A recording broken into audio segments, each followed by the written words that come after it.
You are watching the Redbuddies podcast. My name is Arshad. I'm joined here by co-host Flaker Ahmed Mahmoud, Okay. and we're joined here by our guest Azam Naqvi. And what's going on, dude? Hey, man. Really excited to be here. Like to talk. Good boys. Good fun. Yeah, really excited to have you. So, coming into school at Rutgers when I was younger, when I was coming in as a freshman, Azam was someone that I looked up to, like an older brother type figure, a big mentor to me, and also a really close friend. So really excited to have you on the show. Thank you so much for saying those kind words. Now, for me, straight up, like, when I was coming into Rutgers myself as a freshman, this was like 2015. I was basically the first one from my family to go to college in like 20 years, and I didn't have anybody to really advise me about the ins and outs and how to kind of get everything kick-started. So I had no one to really give me any advice, and after learning what I did learn, I kind of made it a point to myself to pay it forward always. Whether that is in the form of advice or just spending time with people. Like I recognize how important it is for people that are younger than you to need like an older figure. No matter it doesn't matter like how what you do for them, just to be there, even as just a close friend, a mentor, whatever it might be. Yeah, absolutely. And like you said, you had that instilled in yourself, and then you understood that you played that role when people came in, and just like you had that kind of transition into from going to someone who looked up to mentors and eventually became one yourself because of them. It's kind of similar things happening right now where I find myself being in those same shoes. So yeah, I feel like when I was a freshman, there was a group of guys that we all looked up to. Basically people that like your brother was like friends with and all that, and it was kind of interesting to. Like, after the people that we looked up to graduated, it's like, okay, who's going to step in and fill those shoes, right? And what I noticed is that, like, if you actively try to do that, it'll never work out. Everything happens really organically. So as long as, like, you, in any case, you just be yourself and stuff, like, people will gravitate towards the older figure. That's just a law of the world, Yeah. And that's something that we talked about with Dark a little bit, if you remember. Yeah. It's always just so, like, I feel like some people take on this really like mentor demeanor, and you can't have that if you're trying to be like a proper mentor, you know what I mean? And it's this genuine thing, like you said, when you try. Yeah, and like you can't go out and be like, I want to be a mentor, which is why, like, dude, if you look at any of those people that are like motivational speakers or whatever, or like life gurus or whatever, it's so corny because they're doing it for a paycheck, right? Exactly. There's no paycheck associated with it. This is literally just like from the goodness of your heart, Exactly. Dude, I could give the advice those gurus give. The Prince EA guy? He had like a... Prince who? Prince EA. You guys don't know who that is? There's a million He's the guy, guys. remember, he talks about like schools and stuff. He's like, why we should have school or something. I think I know who you're talking about, but yeah, Prince EA. Continue. What's he? Yeah, he had like this I think he had like this course or something. It was like motivational something. And all he did was like just send you like blank quotes. Like someone did a YouTube video on it. But dude, he like his quotes like anyone could come up with. Like all these motivation. He's like, depression's not real. Like what? Yeah, that guy's not a motivational guru. He's just a typical brown dad. Better depression. Namaz paro. Like. Just like they think they can just get away with like saying things with a little bit of spunk. But he has like over millions of followers. So. Yeah, I mean people just gravitate towards like people gravitate towards BS. Yeah, just false freaking hope. It is what happens. And the thing about those things is whenever there's like motivational speakers or life gurus, if you look at like what they were and what they did, or like what they claim to be, what is it? Like they're like, oh, I'm a life guru and here's how you succeed at life. But the way they succeeded at life was by telling people how to succeed at life. So it's like this weird cyclical thing, which is like, what the hell did you do in the first place? You know, really, I think it comes down to, there's a few things, right? So like some people are just like objectively good-looking people. Yeah, right? yeah. Like there's this one guy, his name is like Jay Shetty. You know who he is? Oh, I know who that is. Yeah, he's like all over Facebook. Bro, He's just I like ignore those videos, dude. Yeah, he's he's I guess like he's an Indian dude that doesn't look like the typical Indian guy, Yeah. right? Like there's another guy, you know who Darman is, right? I know about Donna. I know about Jay Shetty. Well, Darman's this guy that Cody Ko and Noel like made fun of on their channel, okay. and he's just like, he basically takes these like scenarios and makes these like overproduced videos, basically. So it's like everyone's heard the story of like the guy that doesn't look rich going into like a Lamborghini dealership and not getting the respect, right? Yeah. He made like a video out of that. So basically like.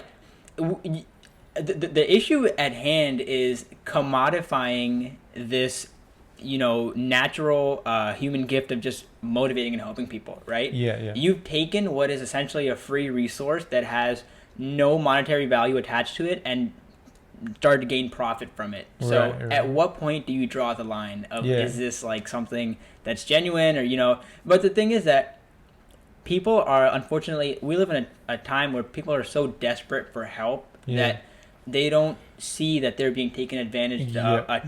Taken advantage of. I don't know if that makes sense, but like monetary, from a money standpoint, from a mental standpoint, and it's sad, Yeah. And like what can you do about it? Yeah. Dude, all these influencers have so much power, like over anyone who's like professional or something. Yeah. Like they have so much more power. And think about it. What did you do to get there? Like Yeah. to come back to answer your Exactly. question, right? Like, so you either like maybe you're just a good-looking dude that like passed an audition or like a casting of some sort, and some agency put you out there as this like mouthpiece, right?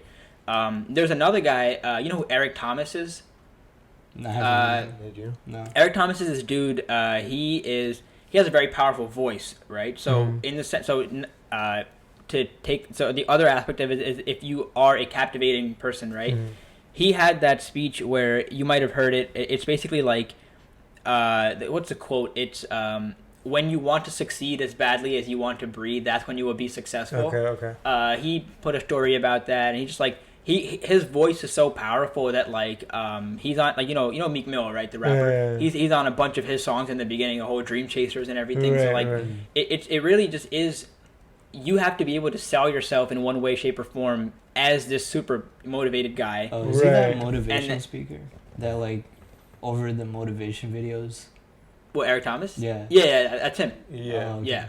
It's this weird thing where you're talking to people about being motivated about things, but you've only been motivated about being motivated, and it all just kind of falls apart real freaking quick when you realize there's no substance. Like even the dudes that so like one of the things that I'd say like to some degree, like maybe in recent times we fell into Aslan and I tried a couple businesses in the past, and the thing is you'll go online and you'll see. So we never like, okay, we're not like freaking dumb. Pyramid we're like scheme. slightly dumb. Well, yeah, no, we wouldn't do nothing like that, and we also wouldn't like buy courses or nothing like that. You know what I mean? But if you like look, freaking what's his name, the Lamborghini guy, who's that? Ty Lopez. Ty Lopez. Yeah, we would never do nothing. Like we would never like buy courses like that. Here in my garage. Here in my garage. Dude, you see him versus the hater video? No, Ty Lopez. Oh, you the guys one where never he's saw like, that? you don't even know. Yeah, anything you about know real what like ROI is or something like that. He's like, what does ROI stand for? And he couldn't even like say it. Yeah. It's I've just completely blocked out that side of YouTube like entirely. Yeah. It's not even on my feed. I just can't stand. It was just like, those curb like your memes that I saw it in. yeah. It's so funny, dude. And it's like these people that like they end up selling courses. And if you think about it, why the hell are they selling courses if they're just being successful? Like there's a bunch of people that have these like fulfillment by Amazon courses and they're selling them for however much. Bro, if you're successful like doing Amazon dropshipping, you're not even thinking about selling freaking courses online, putting the work in. You know what I'm talking about? Yeah. Yeah. It's like I fell into the rabbit hole of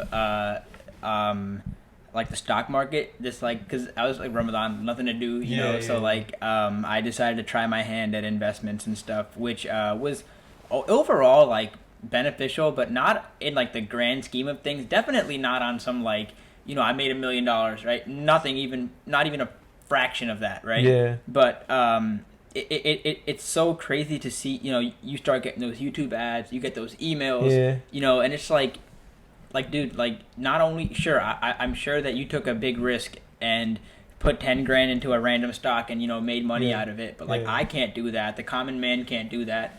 But the common man is not strong enough to realize that they can't do that. Yes. And then so they buy your course, they spend $500 and now they're left with a bunch of advice that could have been sought out from like anybody for free, you know. Exactly. And just because they bought it from this reputable source, they're going to go out and do it. Yeah, you know? it's really predatory. Oh, for sure. Like dude, I think that with the advent of the internet and everything, and like everybody just like becoming so digital these days, it's so easy to prey on people like even people like our age, but like, especially like our parents. Dude, my dad gets like telemarketer calls and like fake emails like all the time. It's like they know he's an older gentleman, you know. I remember he showed me. And they do. Like, I'm pretty sure they do, and they target specifically those people. And like one thing I've noticed is like, dude, every website that you go on these days asks you to like okay cookies, right? Every single website. When did that happen? You know, like, and so now that they're able to like literally like know the demographic they're reaching out to, it's every advertisement is literally predatory. It's not even like a wholesome ad, you know. Come to McDonald's, right? Even the freaking McDonald's ads are like, you better eat our goddamn, you know, Big Mac and the juicy fries, you know. Like it's like it's and all jokes aside, like, you know, the amount of people that have given into these like IRS scams, these like fake, you know, iCloud hacks or whatever. Like you could lose so much because with everything becoming digital, all of your private information, your Social Security, your credit card, your Apple Wallet, or whatever is also digital as well, connected to that PayPal account, that iCloud account, whatever. So in seconds, you can lose everything. Yeah, for sure. So, at the end of the day, I guess the discussion is that everyone that's selling you something is a criminal. Yeah, you know, and we like it's so weird how we've gotten to a point where like the stuff you're saying is true and it's friggin' scary, but like nobody really cares anymore. You know what I mean? Like people just stop. Like it's a scary freaking thing, but people are just like the thing is like we'll just talk about it. Like people will talk about it. They'll be like, oh, it's weird, and then like that's about it. Like Zarir, so like stop watching the freaking game, you freaking dummy. I'm literally not. Oh, okay. So the meme on the podcast is that Zarir is a communist. So we were talking last time about like it's not even freaking meme. He's just straight up like a communist piece of crap. I don't even know why he's here. But anyways, he's like we were talking about like privacy last time, and the thing that what'd you say last time? Like about like how it's just like a known thing now.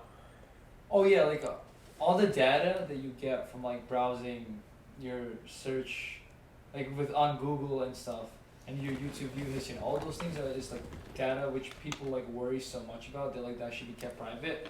But like I'm confident that stuff's like already sold, and like I don't know why people stress so much over it. But like with the advent of like AI, machine learning, and the processing of big data, it's already too late, man. Like now I'm sure it's happened to you before, but even there are times like when you talk about things with your friends, all the time. Within the next couple of days, you'll get an ad about that specific. Dude, it's happened in seconds. I remember I was literally at the freaking the Red Oak Lane bus stop talking to one of my boys, Asad, and I literally just mentioned like Xbox and PS4, and like I get on the bus, open my phone, Instagram, Xbox ads. Instantly. Like instantly. And that was 2 years ago. You know? Yeah. So do you think we should worry about it? I think I think it should be something to be worried about, but I also believe that it's too late. And see, he's a freaking communist piece of crap.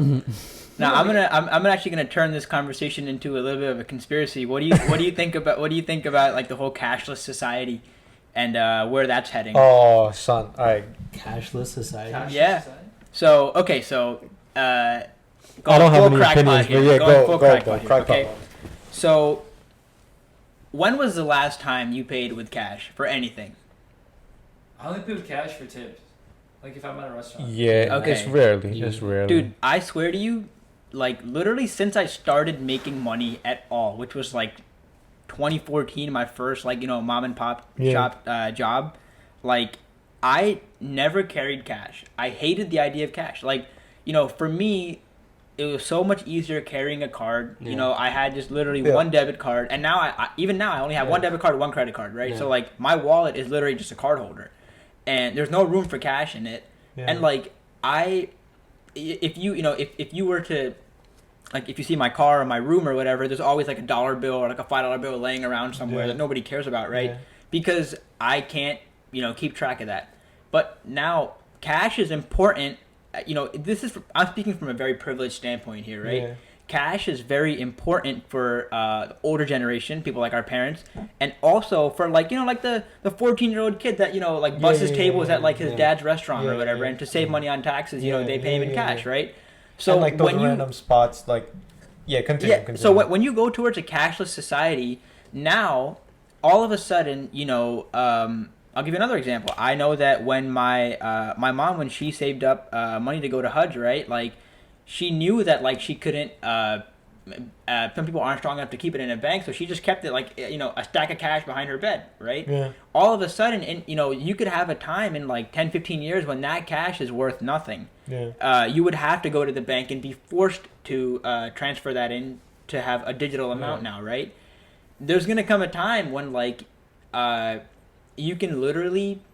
You don't even need a card. Like the presence of your body there with facial recognition or whatever, you can pay at a at a card reader. Bro, right? that's like now we can just pay from our when I phones. when I pay for my phone, I go like this and I go like that. Yeah, so that process could be mitigated further, right? Mm-hmm. But the difference is, and why I bring the conspiracy aspect of it is that now like every single digital payment is tracked, right? So they know that you went to ShopRite and bought a pack of ice cream at like 3 in the morning, like which is irrelevant, but in the grand scheme of things, you're not only is every single movement of yours tracked. When you okay Google Maps on your phone, like that terms and services nobody reads. Like, how do you think like Waze can predict traffic and exactly. all that stuff? Is because they know where you are in your car. They know. So now they know where you are. They also know what you're buying. Yeah. So, I guess there's pros and cons, but this is like a draconian society where like you can't define draconian. I don't even know what the frick. Dude, I remember it was you got me, dude. It was a GRE vocab word, and I forgot what it means. If I'm not mistaken, I think it means like super controlling. Can we check that? Can we check that? It means barbaric, I thought. Yeah, I thought it meant like everyone just kind of at each other's throats or something. Let me. I know I'm not wrong, man. Let's see. Draconian definition. Yeah, excessively harsh and severe. Excessively harsh and severe. I was right. Okay, screw you. Okay, I'm not dumb. I'm dumb, but I'm not that dumb. No, so like, what is the limit? Where do you stop? Yeah. Right.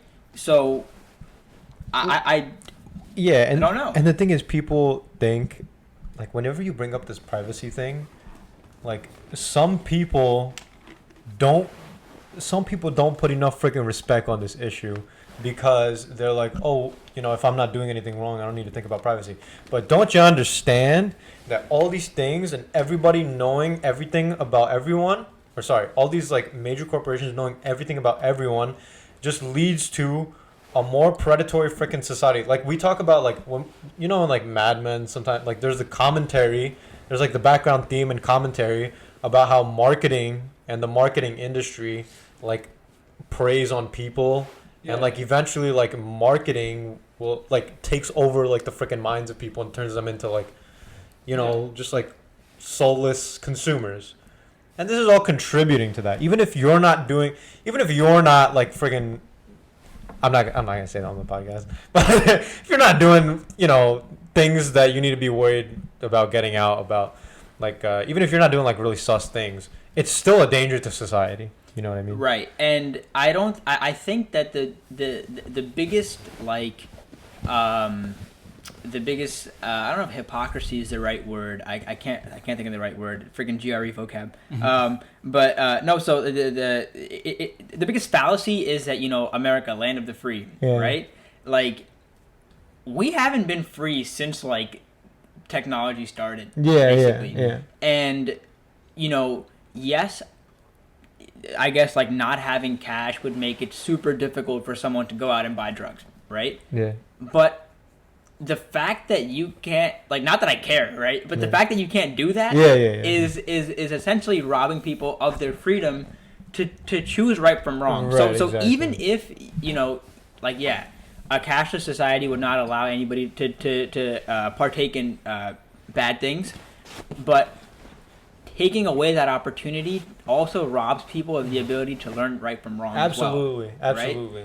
right? And then, so really, it land of the free is just something that those like MAGA guys, parrot when it comes, because there's nothing free about this at all. Yeah, and it's something that like everyone just kind of needs to understand that like their freedoms are at peril, and this privacy issue is not. Well, I was gonna say it's not. I was gonna say before it was like this isn't something that you just need to be worried about if like you're sitting in your room and you and you don't want that to get out. Like, this is something you need to be worried about.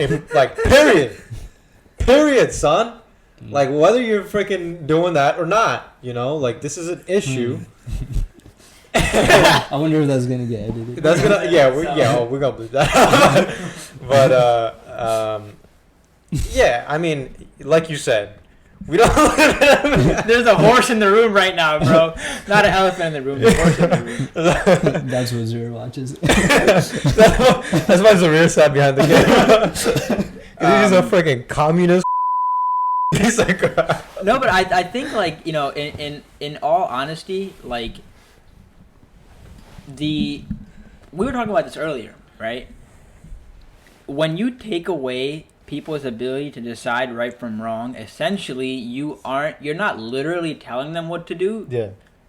But in a way you are telling them because they have no choice except to do what the law and society wants you to. Exactly. And this is like the same thing, like I might get up to go do the dishes, but the second my mom tells me to do it, I'm not doing it. I don't want to do it anymore. Yeah. So like even though they think that they're going to accomplish people following laws and sticking to the rules, you're really just breeding anarchy. Yeah. You right? hear this, you freaking commie? And this is like, dude, honestly, like, forget like anti-communism. I'm like, as I get older and start to learn a lot more lessons and stuff, I realize how bad capitalism is, right? Like, hear that? like capitalism, communism is not the answer. I think like socialism in a sense is an answer. Communism is more like any political ideology that veers towards extremes, whether right or left, is never gonna work. Yeah. And in any case, it will stem some kind of anarchy. So basically, this is kind of like an overflowing glass just waiting to explode, right? The fallback from this is, immeasurable. I can't even fathom like what would happen. And I actually like, I pray that I don't live that long because I don't want the fallbacks of capitalism and a capitalistic society. Yeah, like I really just I don't know. This is weird to say. I remember like when I was a kid, like it's coming back to cars, right? Like I remember when the Prius came out, and it was such a slap in the face to everything I believed in because I was fearful of the idea that I would, by the time I get my license and have a car, that they don't have the hybrid. Yeah, that they don't have naturally aspirated or gasoline powered vehicles, right? Because that's where the stem of cars as an enthusiasm really lies, and alhamdulillah that didn't happen, right? We're a little bit too early to have everybody have electric cars or whatever, but I really just don't.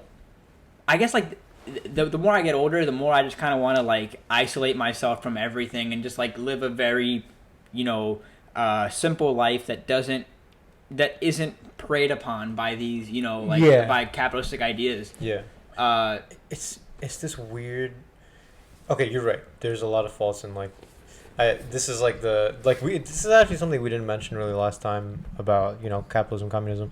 It's this weird thing where like all the things that we're talking about, like the troubles of cashless society and like the predatory nature of the ads and all that, that's a result of capitalist society, but it almost sounds like you're talking about communists. You know what I'm talking about? Elaborate. So what I mean to say is, did you kind of get what I was saying? Sure. Okay, You know what the hell you're saying, bro.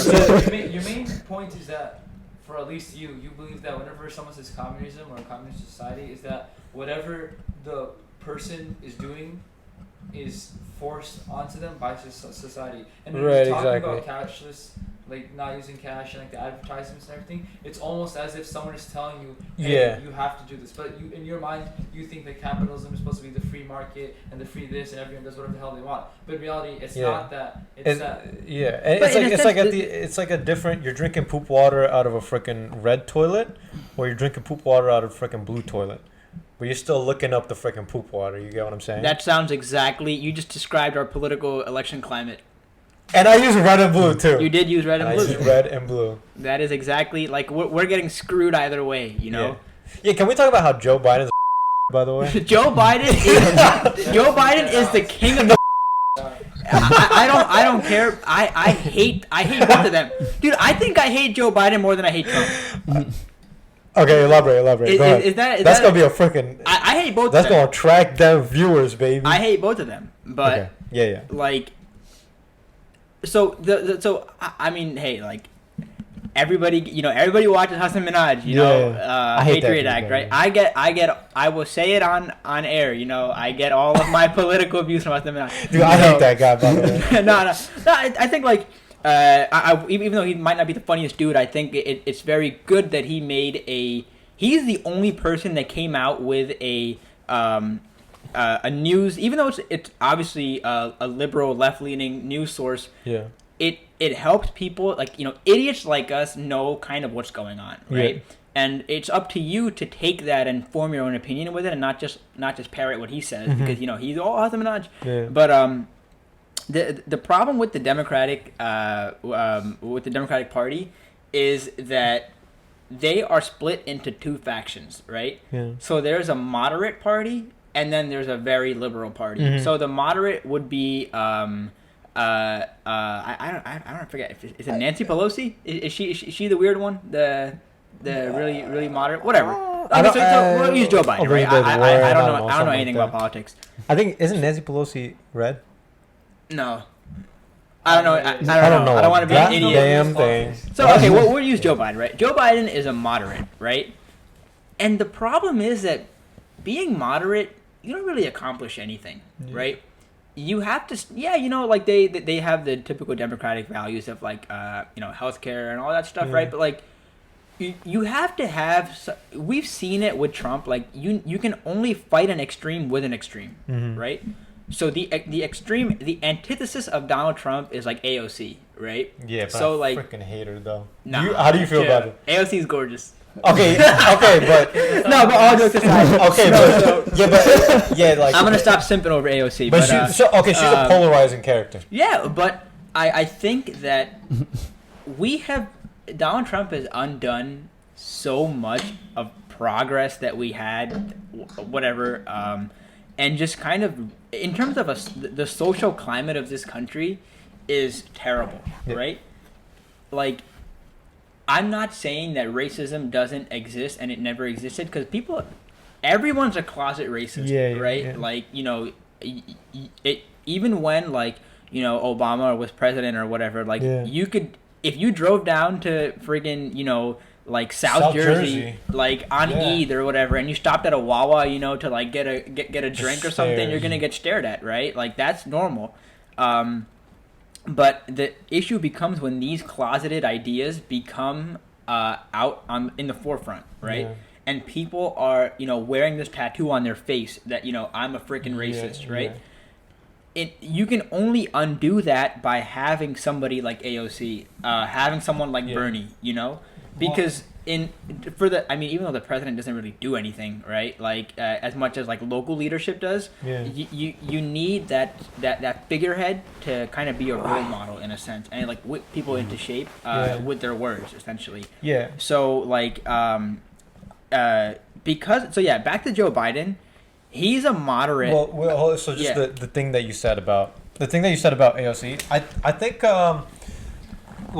I think she's a polarizing character, and I think I'm on the other end as you. Like I'm in no way like, you know, I'm a registered Democrat, but you know, I just don't like AOC because I just think she's really freaking just. She has this like like this freaking obnoxious. You know what I mean? Like this like. I think that's just like the way that the media has portrayed her to be in a way. But I think to some degree it's how she is. Like I think she embraces it. Yeah, look.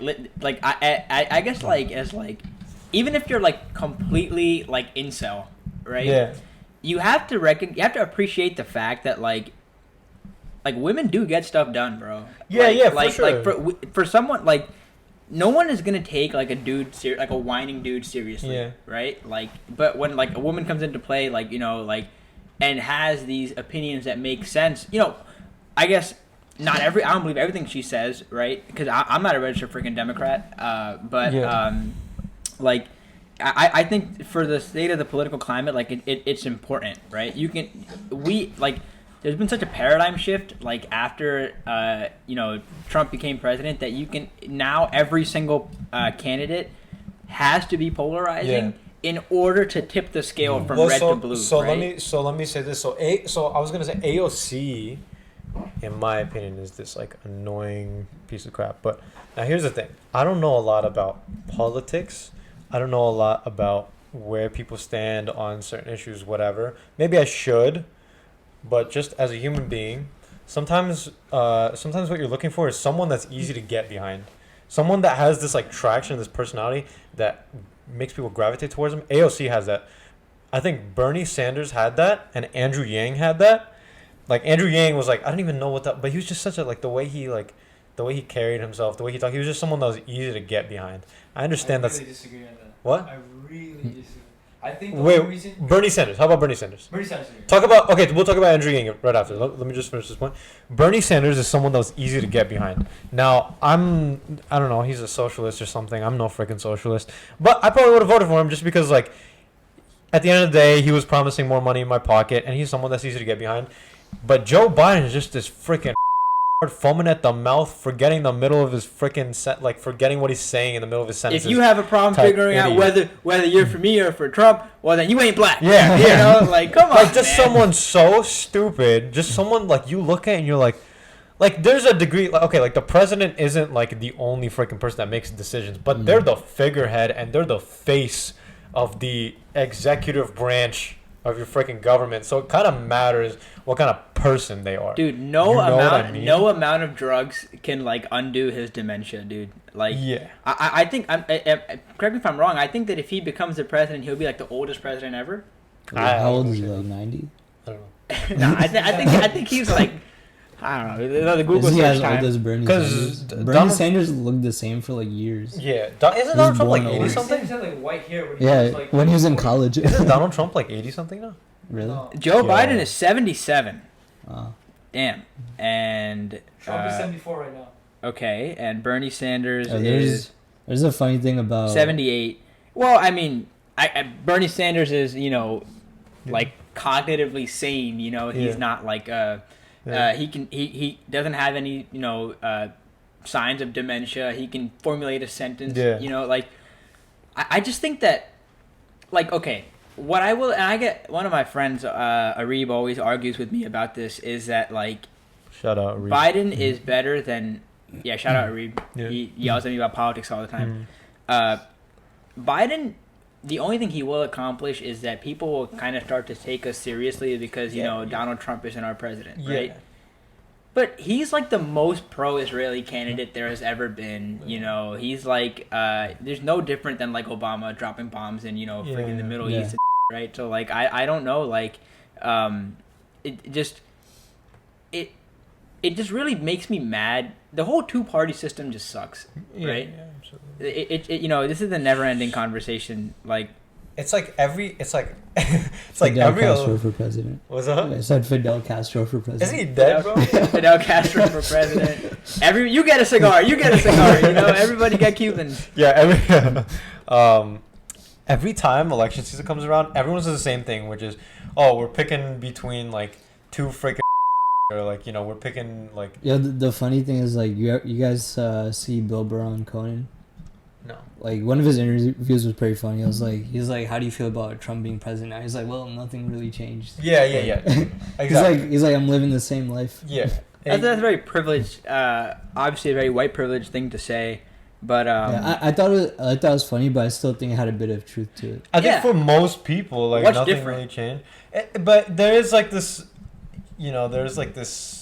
I guess it goes deeper into like this element of life that is like caring about things that are like outside of you. Yeah. He's just the easiest person to blame for everything, you know? Yeah. Not to say that he's not responsible for those things, right? Yeah. For the social climate, as I mentioned before, but I think like he's just such an easy target where you think you're doing something by blaming Trump, but you're not really doing anything. I think if we spent enough time, if we directed our energy towards something other than just blaming Trump for everything, we could have accomplished a lot more, you know, on like a local government level, all that stuff. Dude, comedians for the past 4 years, oh my god, dude, like the comedy freaking scene is just so like. I'm pretty sure like Stephen Colbert kept doing stuff about Trump. I'm pretty sure that's all he does. Well, yeah, but Stephen Colbert is also like, he's like a political he is guy. I thought he had the same material. Like I thought it kind of got. It ends up being the same thing, right? Yeah. I think just coming up on this conversation. I thought out of all my bad, I cut you off.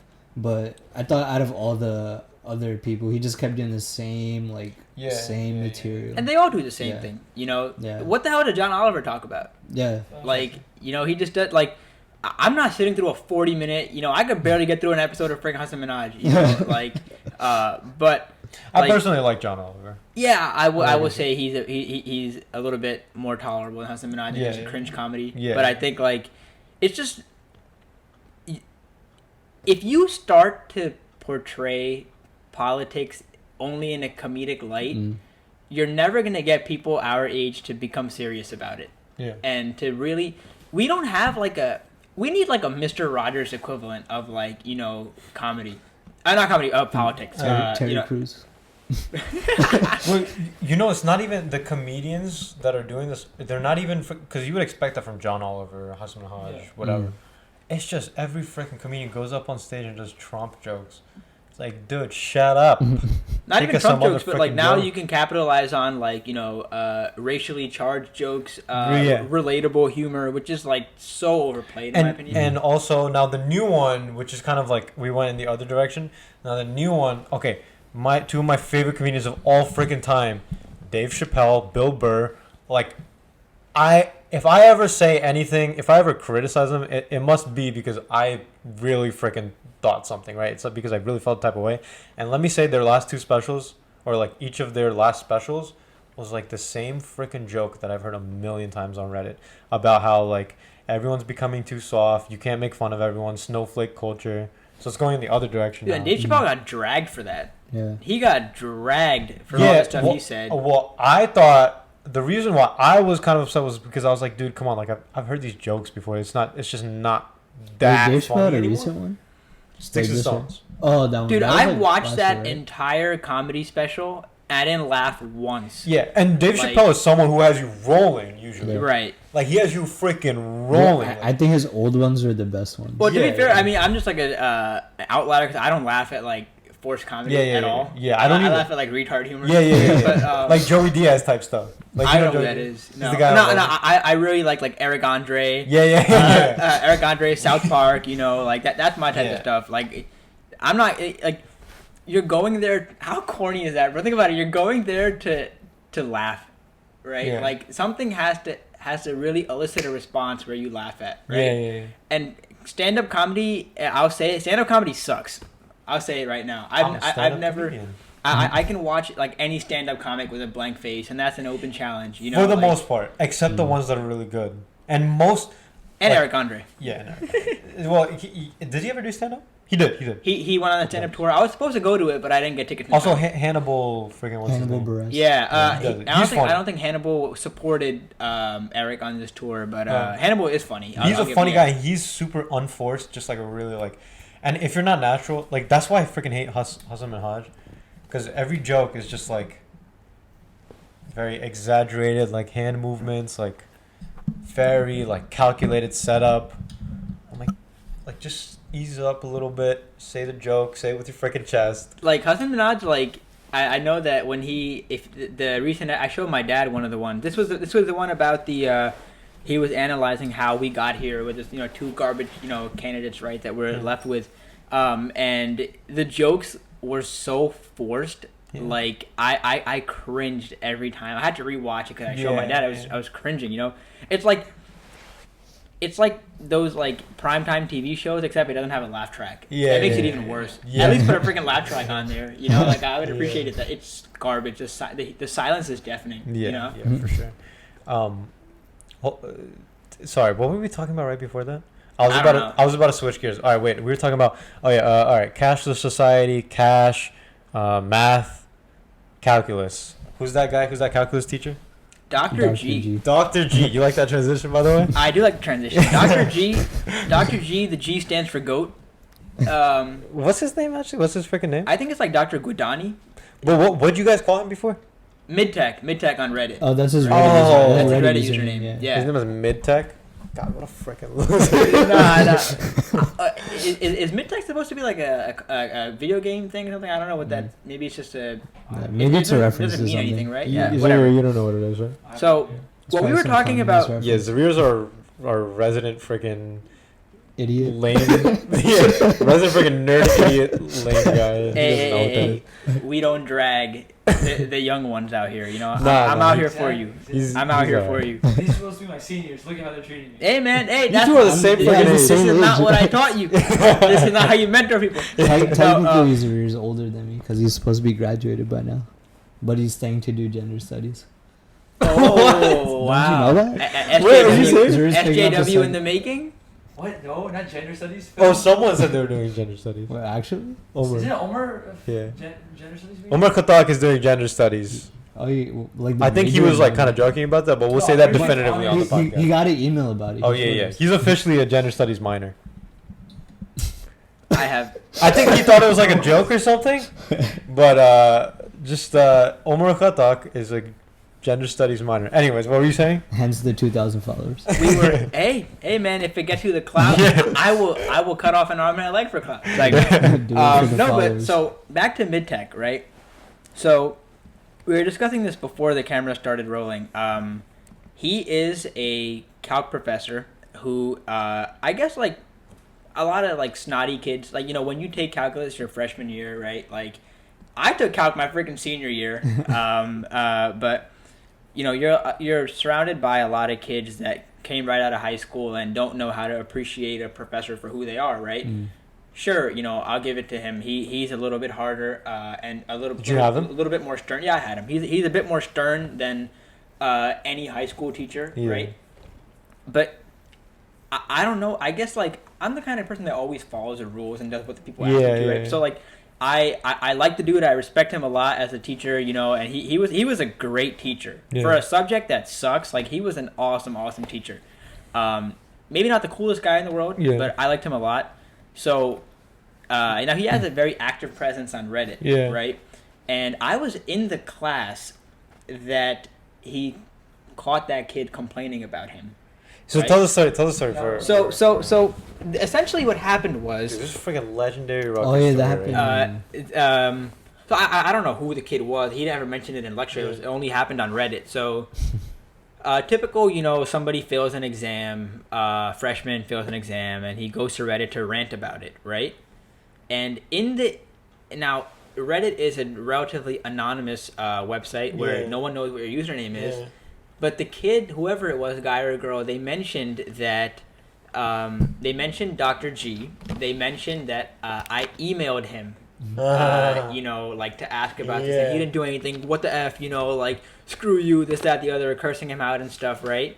And Dr. G, as on his Reddit account, replied to that thread and he said, he basically just had a whole spiel, right, all this stuff, and then say, by the way, like there's only one student that emailed me this week, and I know who you are, and I would appreciate it if you do not, rather than cursing me out on Reddit, why don't you come to my office and we can, I will help you turn your grade around, Well, I thought he said something like, come say to my face. I thought he no. said He's not a very threat. He didn't threaten the guy. He just said if you need help, I would appreciate it if you come see me, and I won't put it against you that you curse me out on Reddit or whatever. So that was one thing. Now I obviously graduated last year, so I just happened to be on the Rutgers subreddit. Like it was on my front page. You're about to talk about the freaking cheating thing, right? And now apparently a bunch of people got caught cheating, right? Yeah. So tell me what you guys know about that, because I know a little bit, but I want to hear it from your side. Right? Yeah. Go ahead. You want to talk about it? I actually don't know. I think I kind of know. Was it someone posted on Check, or like the professor posted on Check? So Zabir, go. Okay, so basically, hold on, I want to make sure you guys can. Oh yeah. So basically, what happened was that, because of Corona, a lot of classes are online now, right? And because everything's online, it's much easier to acquire answers. And the popular resource, even before Corona, was to use Check, right? And teachers are aware of this, but they kind of didn't do anything, especially because finals would be taken in person, so it'd be impossible for a person to get the Check answers there. But now, because of Corona, since finals and midterms are online, you can post the answers and then get them back from Check and get pass out, right? So what ended up happening was Calc 1, I think it was a Calc 1 or 2, it was like a basic Calc class, and it's a class that I know is mandatory for all Rutgers students, I'm pretty sure, right? Calc 135. Calc 135, I believe, Calc 1. Mm-hmm. So what ended up happening was that it's the usual. The students are like, all right, I'm going to take this exam, it looks hard, and let me not do anything, rather let me just find out and check. So then somehow, miraculously, a lot of the students found out, hey, you know what? The Check answers are there. It's on Google. Exactly. And it explains everything and we're right. So then they copied it down, submitted it, and gave it away. What ended up happening was, this is the iconic thing. I can't remember if it was an email or a Reddit post, but there was an internet post or email that said something like the cat's out of the bag. And then after that, it was a long spiel about how Dr. G or MIDTECH created a fake Check account, uploaded the fake unique answers, and which were completely wrong, and anyone who copied those was immediately given a 0 and failed. Really? So no. There's different versions. I heard a different version of this, right? Okay. So what Dr. G, I read every single comment that he made on Reddit, everyone he replied to, everything. What I can formulate in my head is that because of Corona, and this was the spring semester this year, so people had to adapt to a rapid online class, right? Yeah. Versus next semester, you're going to be online. Yeah. So there's no surprises there. Yeah. What they did was, I believe it was the final, and they made it. They said you have 24 hours or whatever to hand, maybe 12 hours, whatever, a long period of time to hand it in, right? Yeah.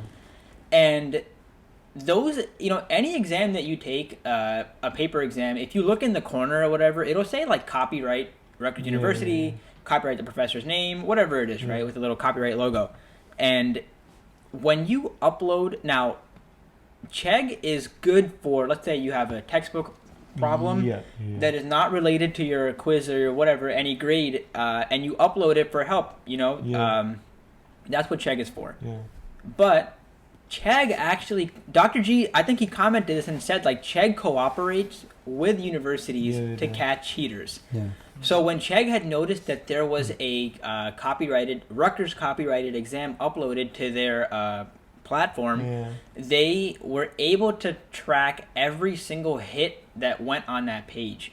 Because if you have a Chegg account, then your address, your password, your address, your credit card number, your first and last name are connected to Chegg. Yeah. So Chegg was basically able to know who uploaded the document, and along with that, who accessed the document. Every single person, I think it was over 100 people that accessed the document, track that back to their credit card information, send that to to Rutgers, and Rutgers was able to confirm that these people are students in this class, and they all failed.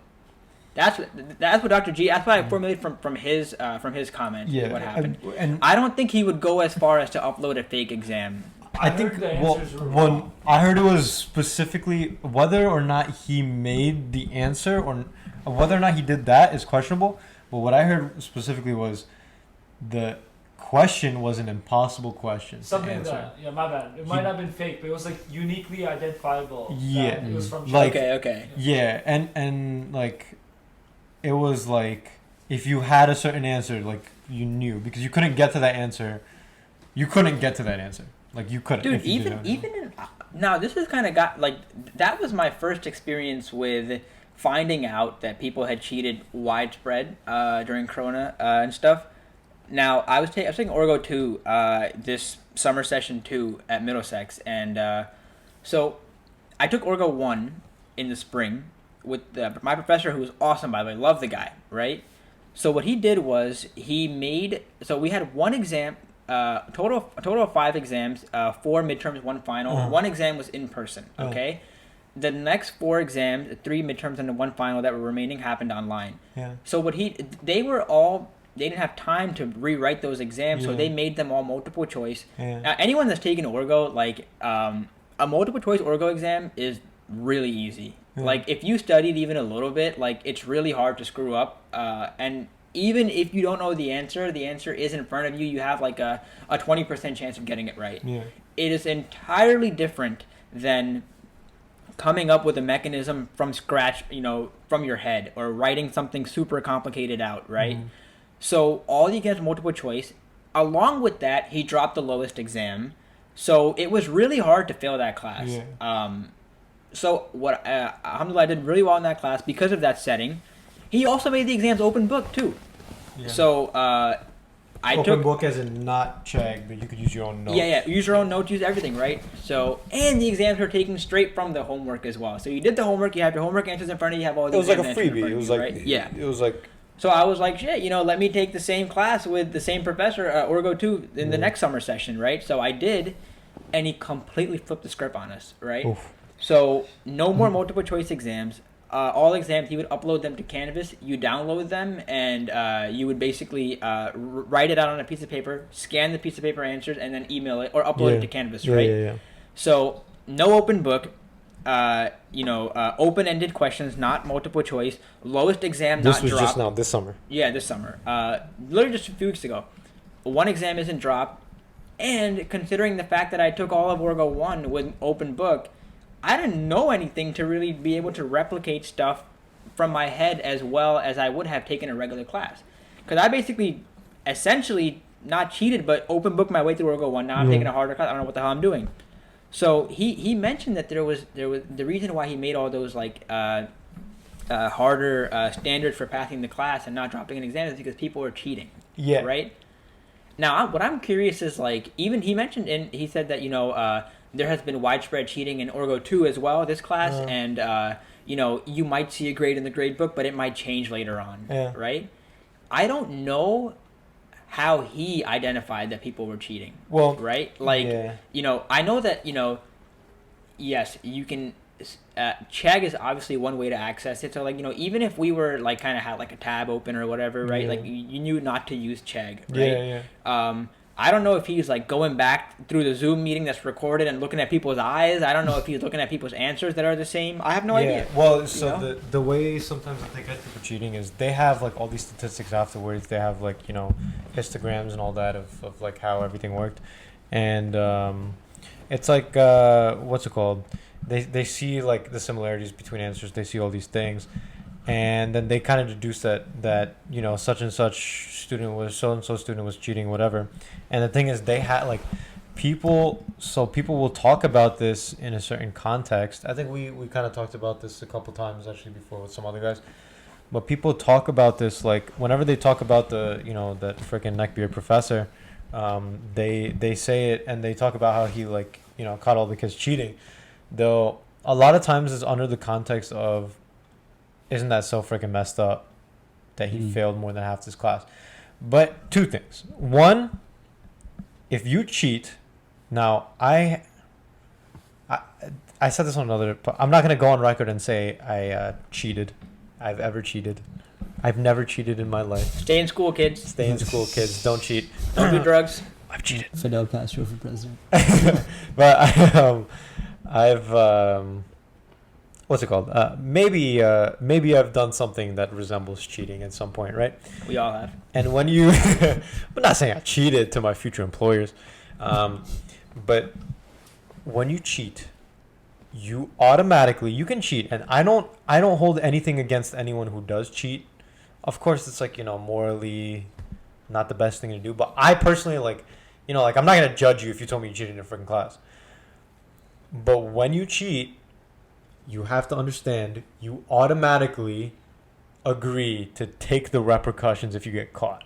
It's freaking anything. No one bro. thinks about that, by the way. Yeah. Like, no one should pity you after you get caught. No one should pity you Like, after you get caught. dude, it's the same thing as, like, committing a crime. Oh, I didn't know. Well, Yeah, dude, yeah. like, you take a huge risk. You have to be willing to accept the consequences if you get caught, right? Yeah. 100%. Go on. And so you cannot act like the freaking victim. Like, if you failed his class or you failed his exam and you got a C or D or an F or whatever, you cannot be the freaking victim if you cheated. You cannot. You just can't. Because even though, and I put in the same place, a lot of people probably would have cheated. And even though a lot of people would have done it, it doesn't take away from the fact that when you cheat, you automatically like have this like unspoken disagreement or unspoken agreement that if you get caught, It's an unwritten you get rule. caught. An unwritten rule. But I want to segue this into Actually, an it's a even very bigger, written rule. I want to segue this into But an no even one bigger writes it if you conversation cheat. that I think you might be kind of already thinking about. Is that what does this say about the education system, really? Right? Yeah.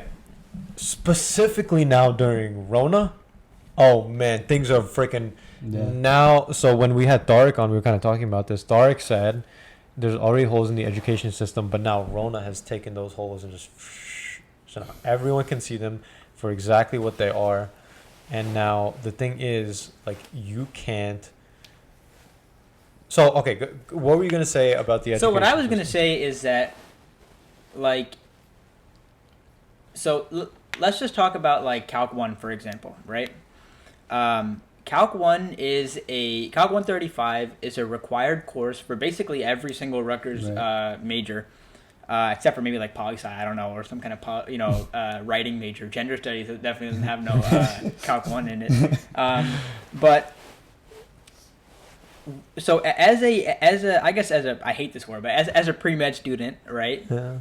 Why the frig do I got to take Calc 1, right? Yeah. I do acknowledge that my performance in Calc 1 does indicate that I am capable of completing a difficult course, that I have the I have the cognitive ability to perform in a course that challenges people beyond what they've been challenged before, right?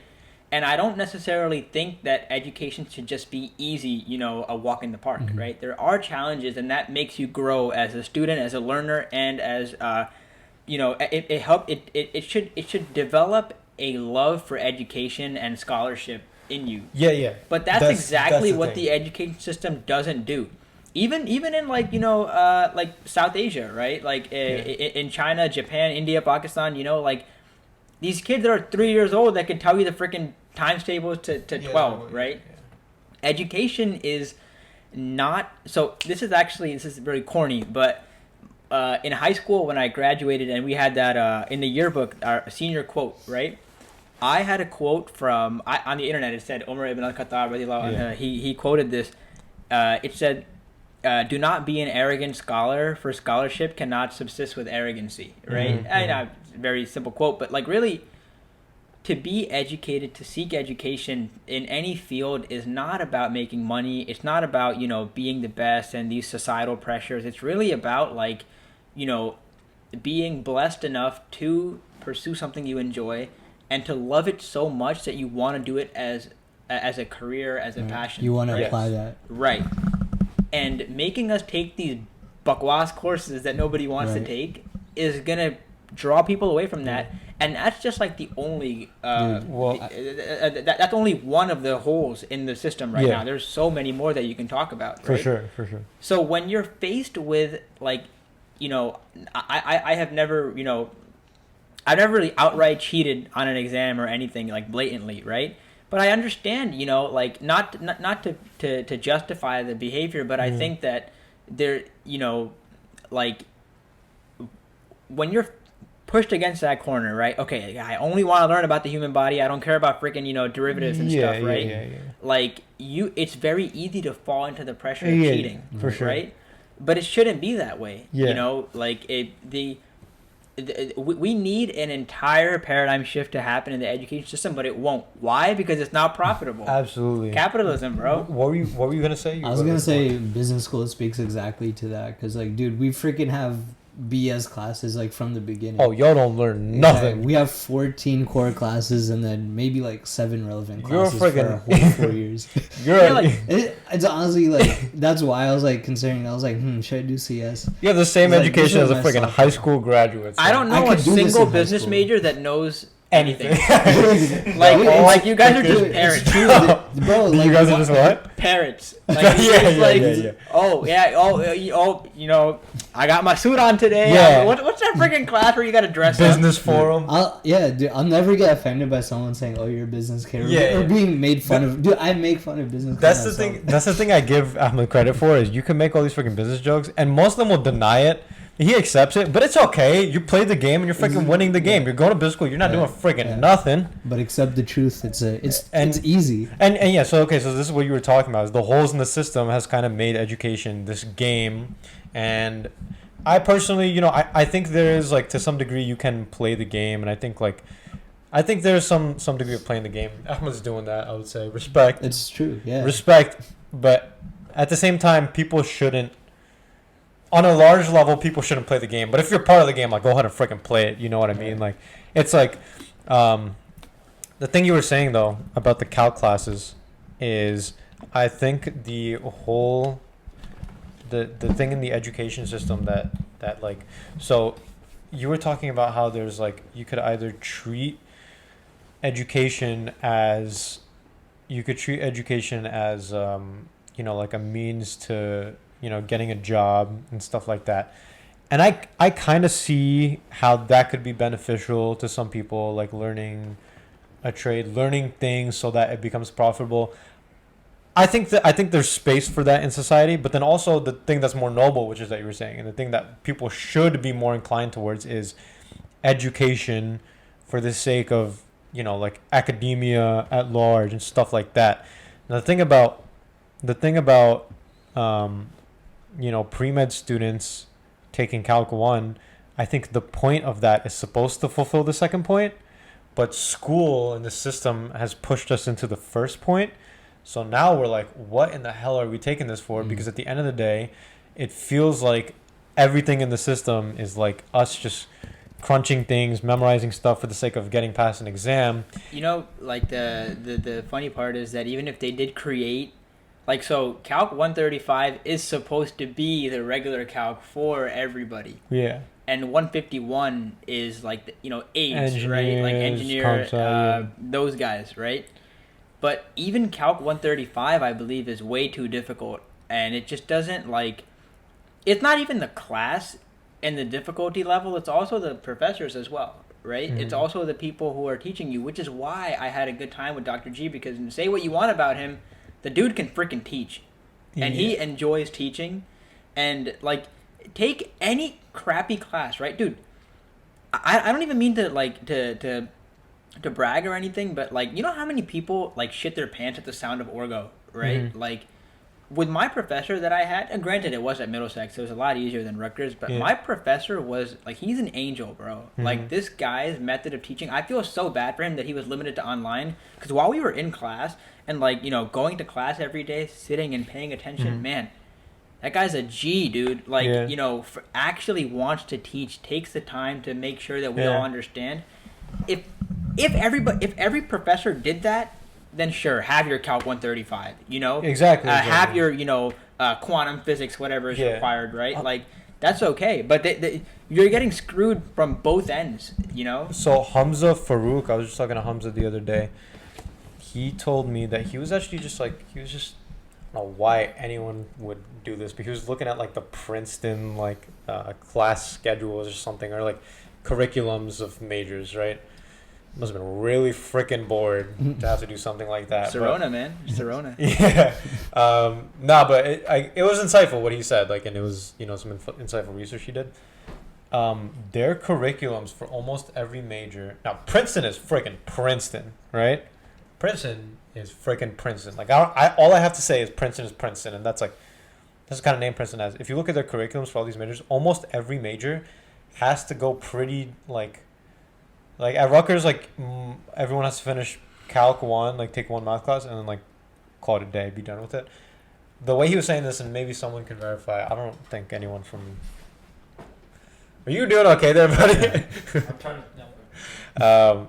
Sorry. So, I don't think anyone from, like, Princeton watches this, so I don't know if anyone can verify. But each major takes quite a few math, quite a few English. They become just these well-rounded academics.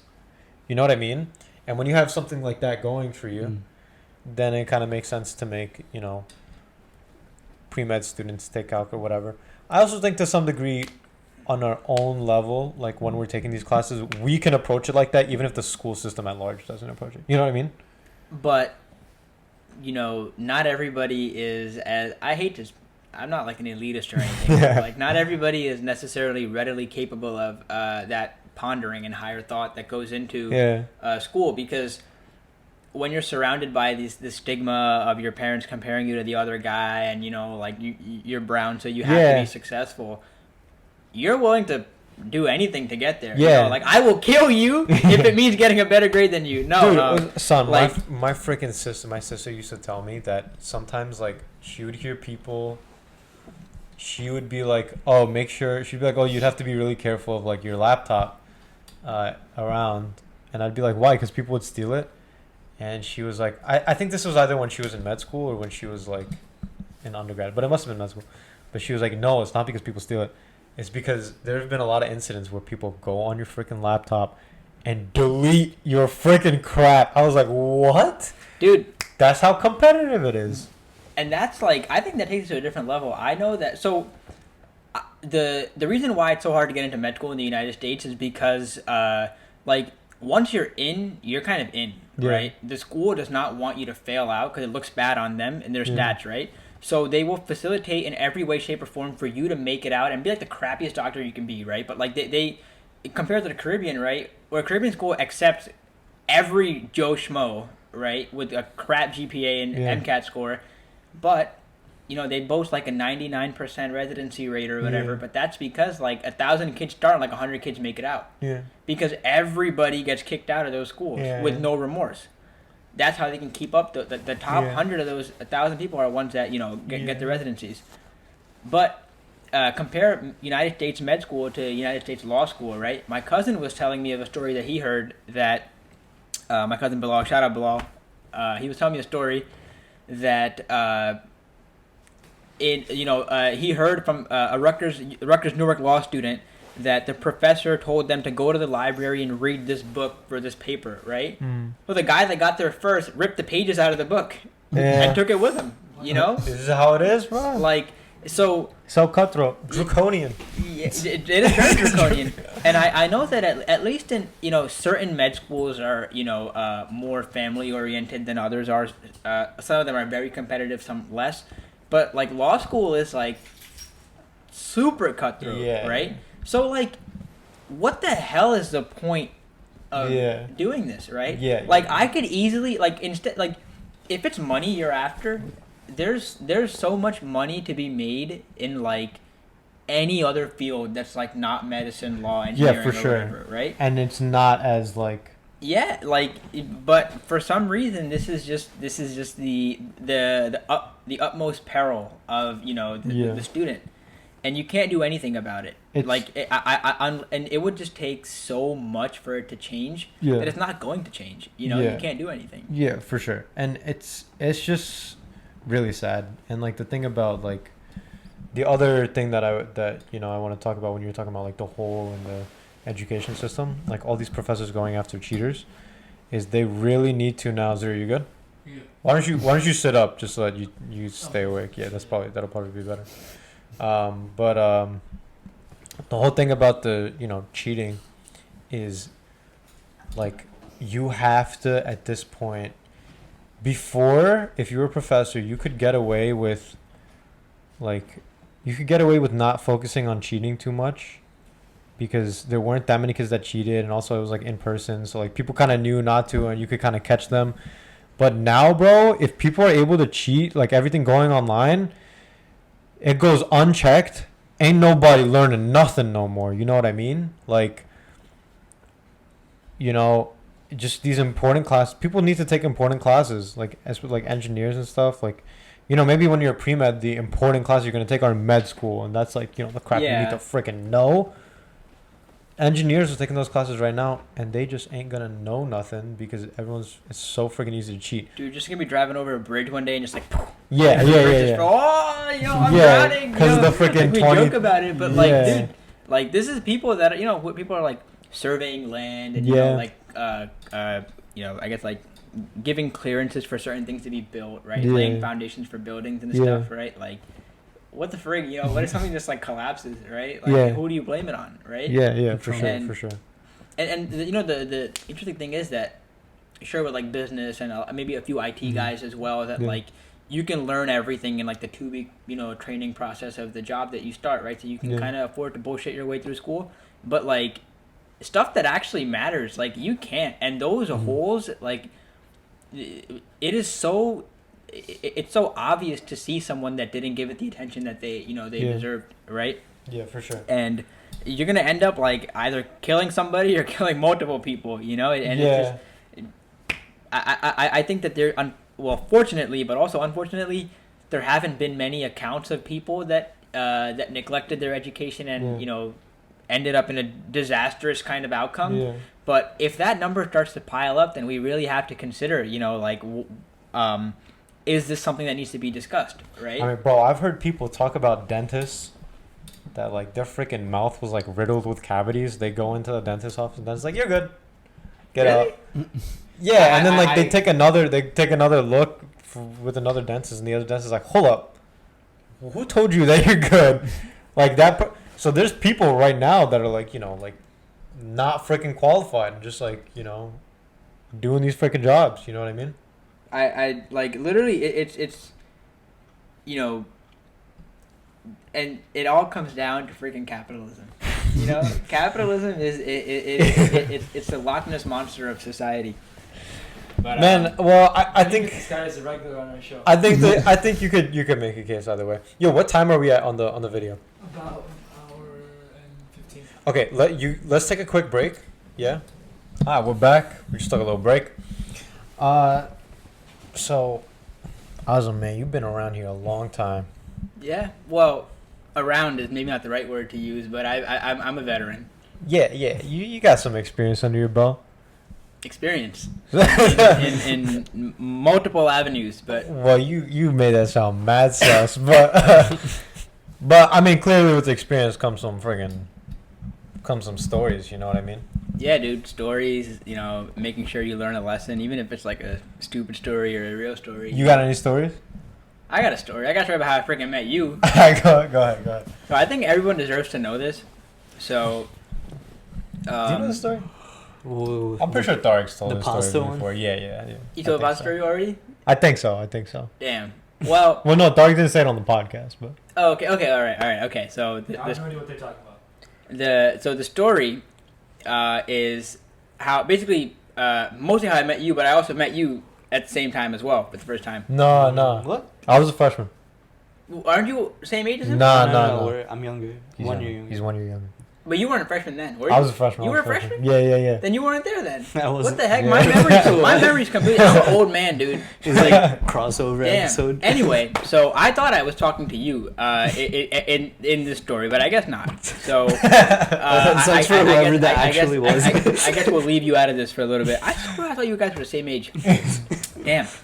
Okay, so it was like the first MSA event of like the year. And I was probably a junior, and you were a freshman. Yeah. Freshman. So I think I came to the event late or whatever. I wasn't really involved in like organizing it or the logistics, so I didn't really know what transpired.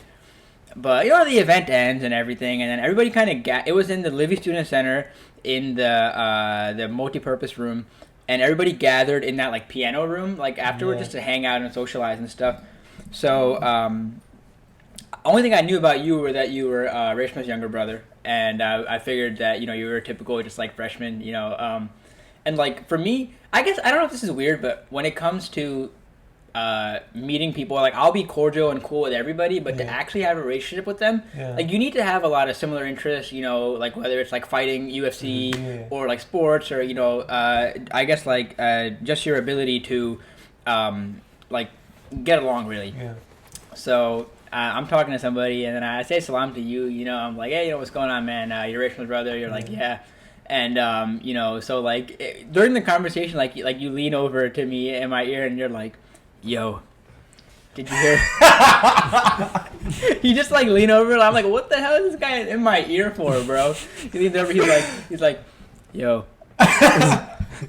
did you hear about the guy that dropped the pasta? And I'm like, what pasta are you talking about? What is this weirdo? Like, I was just freaking freshman, man. Like, what are you talking about? ASMR in your and I'm like, what the hell are you talking about? And he's like, nah, dude, like, I was like transporting the pasta for the event, and like I totally dropped a whole tray, bro. And I just like I burst out into this like laughter, just like what the hell? Like this guy is. I was like, this is my guy. This is my kind of guy. Like this complete like. I just knew from that moment that like this moment would be cemented forever in history. Just like yo, that was me, but I dropped the pasta. Why would you tell somebody that? When they like, so when I dropped the pasta, right? Like they like when I dropped the pasta, there were other people with me and stuff. I was a freshman. I was just helping out a little bit, right? So I wasn't like in charge or anything. They were just like, oh, go get the pasta, and I was like, okay, I'll go get the pasta. Came back in and I dropped it and I was like, oh damn, sorry. I was like, oh, don't worry about it. And they're like, oh, don't worry, we're not mad at you. And I'm like, what? Who said anything about being mad at me? And then I went and told like 5 freaking people, and they're like, oh man, like don't worry about it. And I'm like, who do you think's worrying about it, man? Like I'm telling all you idiots. I want to freaking drop the pasta. Like you kind of, I think like subconsciously you tell that story so that you elicit a response where someone's mad, but like nobody goes, why doesn't anybody care about me? I messed up. I dropped the pasta. Like, and I get it's a really stupid story. I think you kind of had to be there. But like that was the beginning of a very organic kind of like friendship that led to. I remember like there were times where. Like, we'd be studying in the library until, like, late night, and you needed a ride back to your dorm. And, like, one time, like, we legit, like, just sat in the car for, like 5 hours, or, like, 5 a.m., just, like, talking with the car on. For no apparent reason whatsoever. But, this is, like, it's these, like, small moments that, like, really cement your friendship with somebody, right? And, actually, speaking of friendship, like, I actually want to talk about this. So... This is a universal concept that it doesn't even have to do with friendship, but like when you know your place in life as a whole, right? Whether that is at your job, in your family, with your friends, and the friends of your friends, right? Yeah. You can literally you're never going to be disappointed or sad because you know your place, right? So like I'll use a very specific example. So like I have a primary friend group that consists of like my family friends that I've known since like Masjid Quran class days, right? And I also have a friend group of people that consist of people that I was in school with that were in the same year as me, and I also have a friend group that is just a bunch of random people from school, right? Yeah. And my thing is that like I don't necessarily ever mix friend groups in a way because it kind of just gets a little awkward in a sense, right? I also have friends who have their own respective friend groups. Yeah. And even though I might know everybody in that friend group, like I don't expect to be invited to what they do. Right. I don't expect to be hit up or anything because, I understand like, like you have your own thing, I have my own thing. Yeah. Despite that, we can be the best of friends, completely exclusive of that, right? Yeah. And people nowadays with social media and like Instagram stories and all that stuff, people are like, oh man, friggin' Ahmed's hanging out, he didn't invite me, right? Like, but that could just be your friend group that the other person, even though I might know, I know, like this guy, that guy, but I don't know them enough from your perspective. You know what I'm thinking about right now? What? You know what I'm thinking about right now? Same thing. What? You know what I'm thinking about right now? Hanging out. Did you dub him on like? Nah, something son. You should have been invited. Let me tell you. Man, wait. Yo. Are we talking about today? No, not that. I'm talking about the freaking that group chat. I was in tears, bro. Group chat. These kids made a group freaking chat without- group What chat. are you talking about? The group chat. What? What are you? Excuse me, brother. Oh my god, bro. Description. Man, what did you just listen to? Let me Azam just say, just alright, said, so bro? we know at the beginning, we know from the beginning Ahmed's a flaker, and he's a fake friend. Bro, I'm the realest person. It ain't looking too good for you, Manipulative, son. evil, Bro. sabotaging. Arshad can speak for me as much as he said. He knows I'm real. He knows I'm not fake. You're fake with a Fake. capital F. He's fake. Despite what Arshad says, he knows I'm real. What were we just talking about before? The knowing your place in friend groups and stuff and all that. Like Oh, knowing your place yeah. in life. Oh yeah, dude, the mafia. Crap, I totally had something. I had something. The mafia. So that's why, like, okay, so I remember like seeing this video, which is that like something that's so respectable about the mafia, and like when you watch, I don't know, have you ever seen The Sopranos? So okay, I'm like almost done with The Sopranos. Great show. It's a bit naughty, so I recommend if you watch it, skip all the naughty parts. Naughty boy. But also, like The Godfather, like movies like this, they're doing evil crap, kind of, but like it's kind of commendable because they're just like these freaking boys. They're like a family. Everything's okay if it's the boys. Yeah, exactly. Saturdays are for the boys. Everything's goes. okay if it's the boys. I was about to say something, which I'm not about to go down the podcast.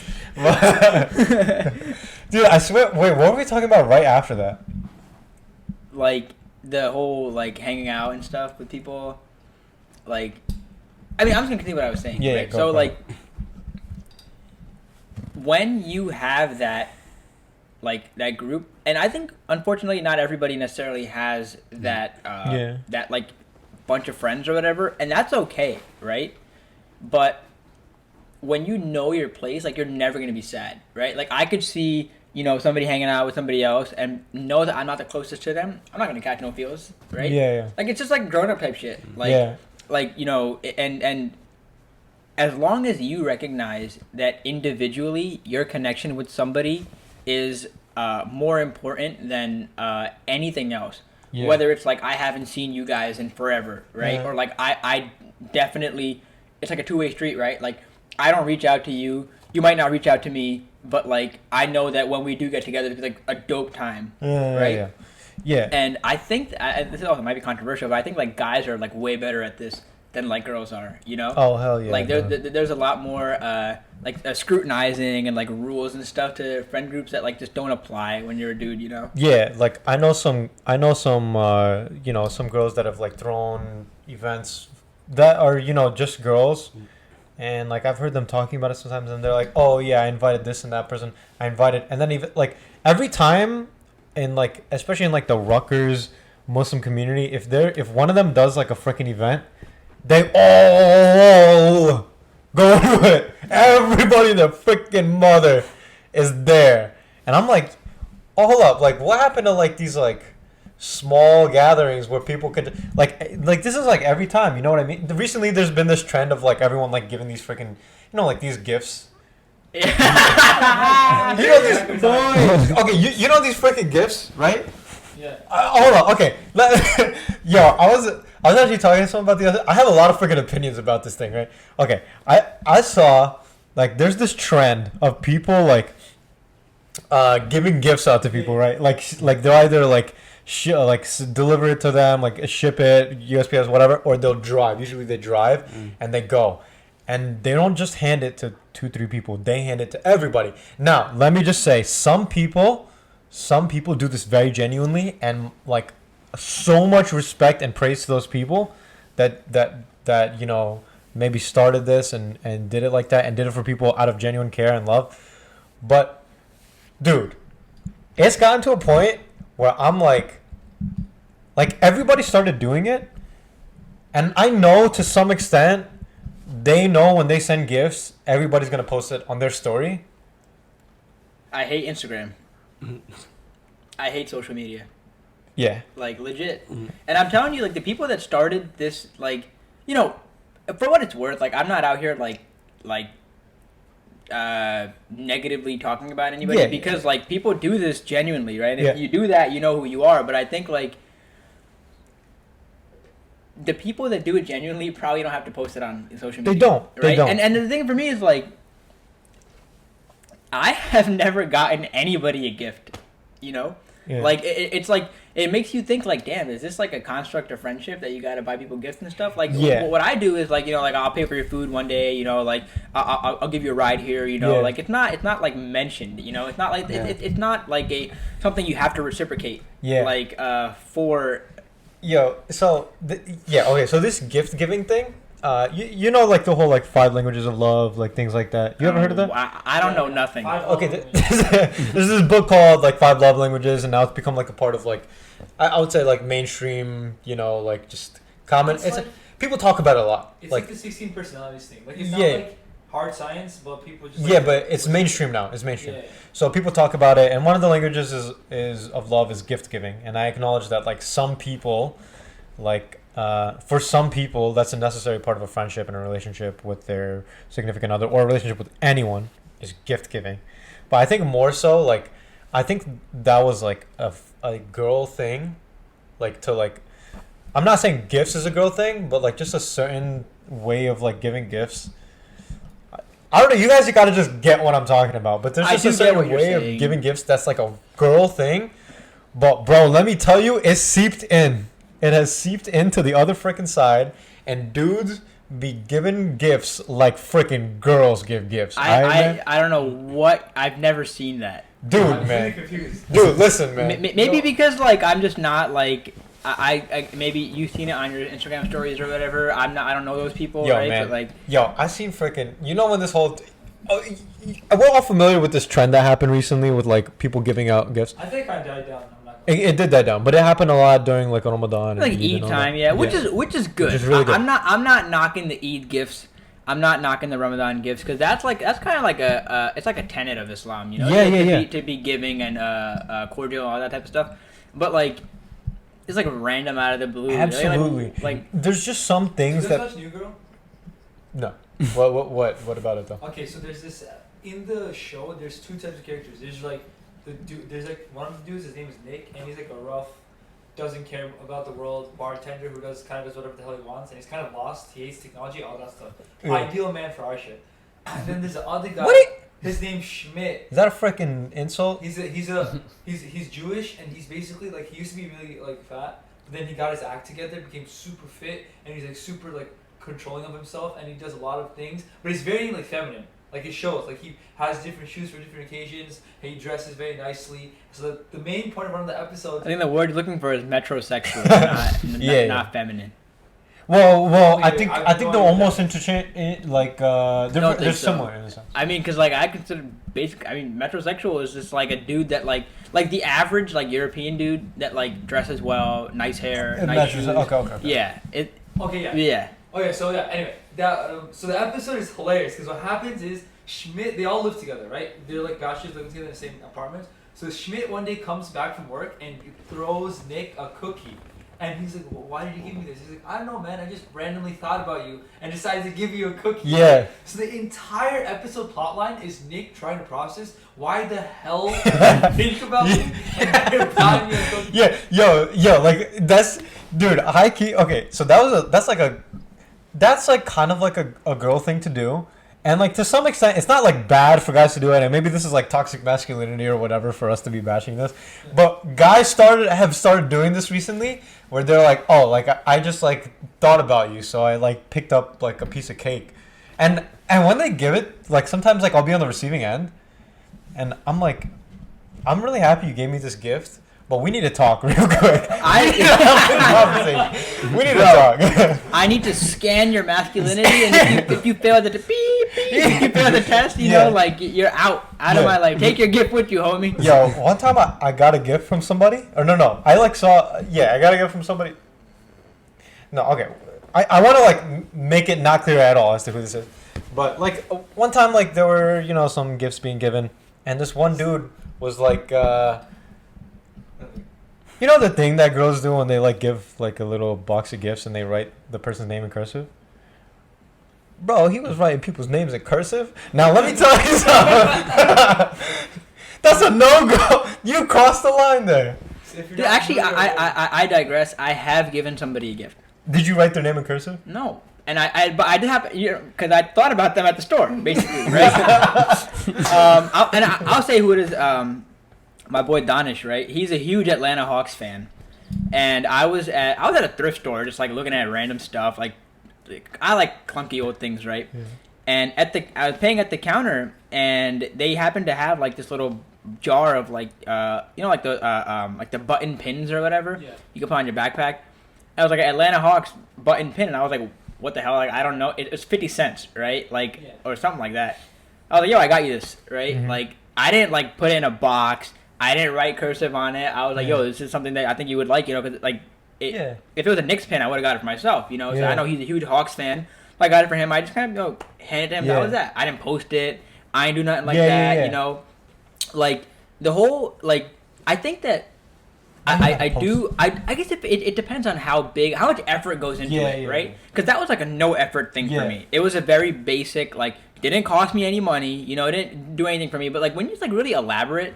Like, it's like, I don't think it's necessarily wrong to give gifts. I think that you're offended as a friend because your friendship does not revolve around material things. Yes. I was like, bro, what the hell? Like, I mean, I thought we were closer than this, right? You don't have to give me a gift to prove your friendship, right?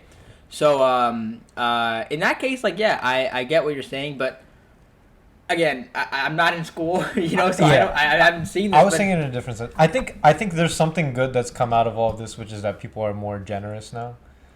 But listen, which is good. Yeah, it's a good thing. It's a good thing, and I admittedly am saying up here that perhaps the things I'm saying is out of toxic masculinity or whatever. But one thing I'll freaking hold firm on is if you're gonna give a gift. If you're going to give a gift from a guy to a guy, first of all, don't write their name in cursive. Second of all, don't get a box of chocolates and say I was thinking about you. Hey, like man, that. I was just like, I was thinking about you, bro. Yo, my guy, dude, I was totally thinking about you, bro. Like the what was it, the Atlanta Hawks? Yeah. That hat makes sense, right? Because it's like, I saw this, or a pin. Yeah. It's like, I saw this. This is like, and immediately you think about them. It wasn't like, it's not like, how the hell I was thinking, chocolate reminded you of Arshad? It was like, no, but it was, because then at that point you're like, I was thinking about you and like my relationship with you and my friendship with you, so I thought it'd be good to give you a gift. We leave that to the women. We leave that to the girls. And I get, like, this is like, man, this is a really controversial conversation. What, this whole thing so far? No, not that, but what I was thinking about segueing into, I just think, like, maybe it is toxic masculinity, and I'll put it out there, as like I've always been kind of like not to compensate for a fragile masculinity, but I've kind of always been like the dude, I've just been like that. My personality is just that way, like very outspoken, loud, rowdy, right? So like these small things are hard to process, especially when like if we all have the same personality, right? It's why we know each other, right? Mm-hmm. And why we get along. Then it would make sense that like your closest 5 friends or whatever are also like you. And for a dude like me to give a dude like you a gift, it's just like, bro, what? Like, are you, like, take a drug test, bro. Like, what are you on, man? Like, but yeah, I think like this whole, I will say that at my time here at Rutgers, right, like, which I'm kind of glad that like my senior year I like completely disappeared and didn't talk to anybody, is because a lot of people were just weird. Like some people were just like, I don't know, maybe I was like borderline like depressed or something, or just like, didn't want to socialize with, or I think I was kind of like trying to find myself and where I lie in all this like social media obsessed like kind of world, because people are chasing clout for what, right? So like if you follow me on Instagram, right, and you look at any of my stories, I do post a lot of stories, right? But those stories are either all like inside jokes, things that I understand, a random song I was listening to, or like something completely stupid, right?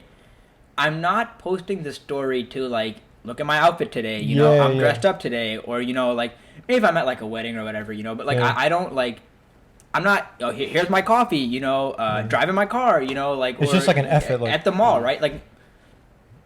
Like when you post a story, you're trying to get somebody's attention, someone's attention, sure. Whether it's a girl, whether it's other, you know, a dude, whether it's like trying to be that cool guy, right? Yeah. I've always been about not in like a just not in like a homosexual sense, but just like not at all, like trying to be like like I'm that dude, but like. So I've always been about, like, I have so many interests, I wear them on my sleeve, and I'm not afraid to showcase my personality. I will do it for the, you know, for the world to see, right? I don't get anything out of that. If I were to delete it, if Instagram, like, removed stories, like, tomorrow, I wouldn't lose a minute of sleep, right? Because there's nothing that I have to compensate for. And this is why I tell people, like, yo, like, you need to be confident in who you are. Like, it is so... I love hanging out with people that might have completely polar opposite interests as me, but at least, like, they don't have to prove it to anybody, right? I don't got to prove to you that, like, you know, like, oh, I knew Travis Scott before everybody knew Travis Scott, or like, you know, I'm the biggest Drake fan, right? Like, if there is a level of gatekeeping and stuff, but when you get to that point, it's like nobody has to, no one has to know, oh, Azam, yeah, dude, he, he really likes Travis Scott, right? Like, I don't have to.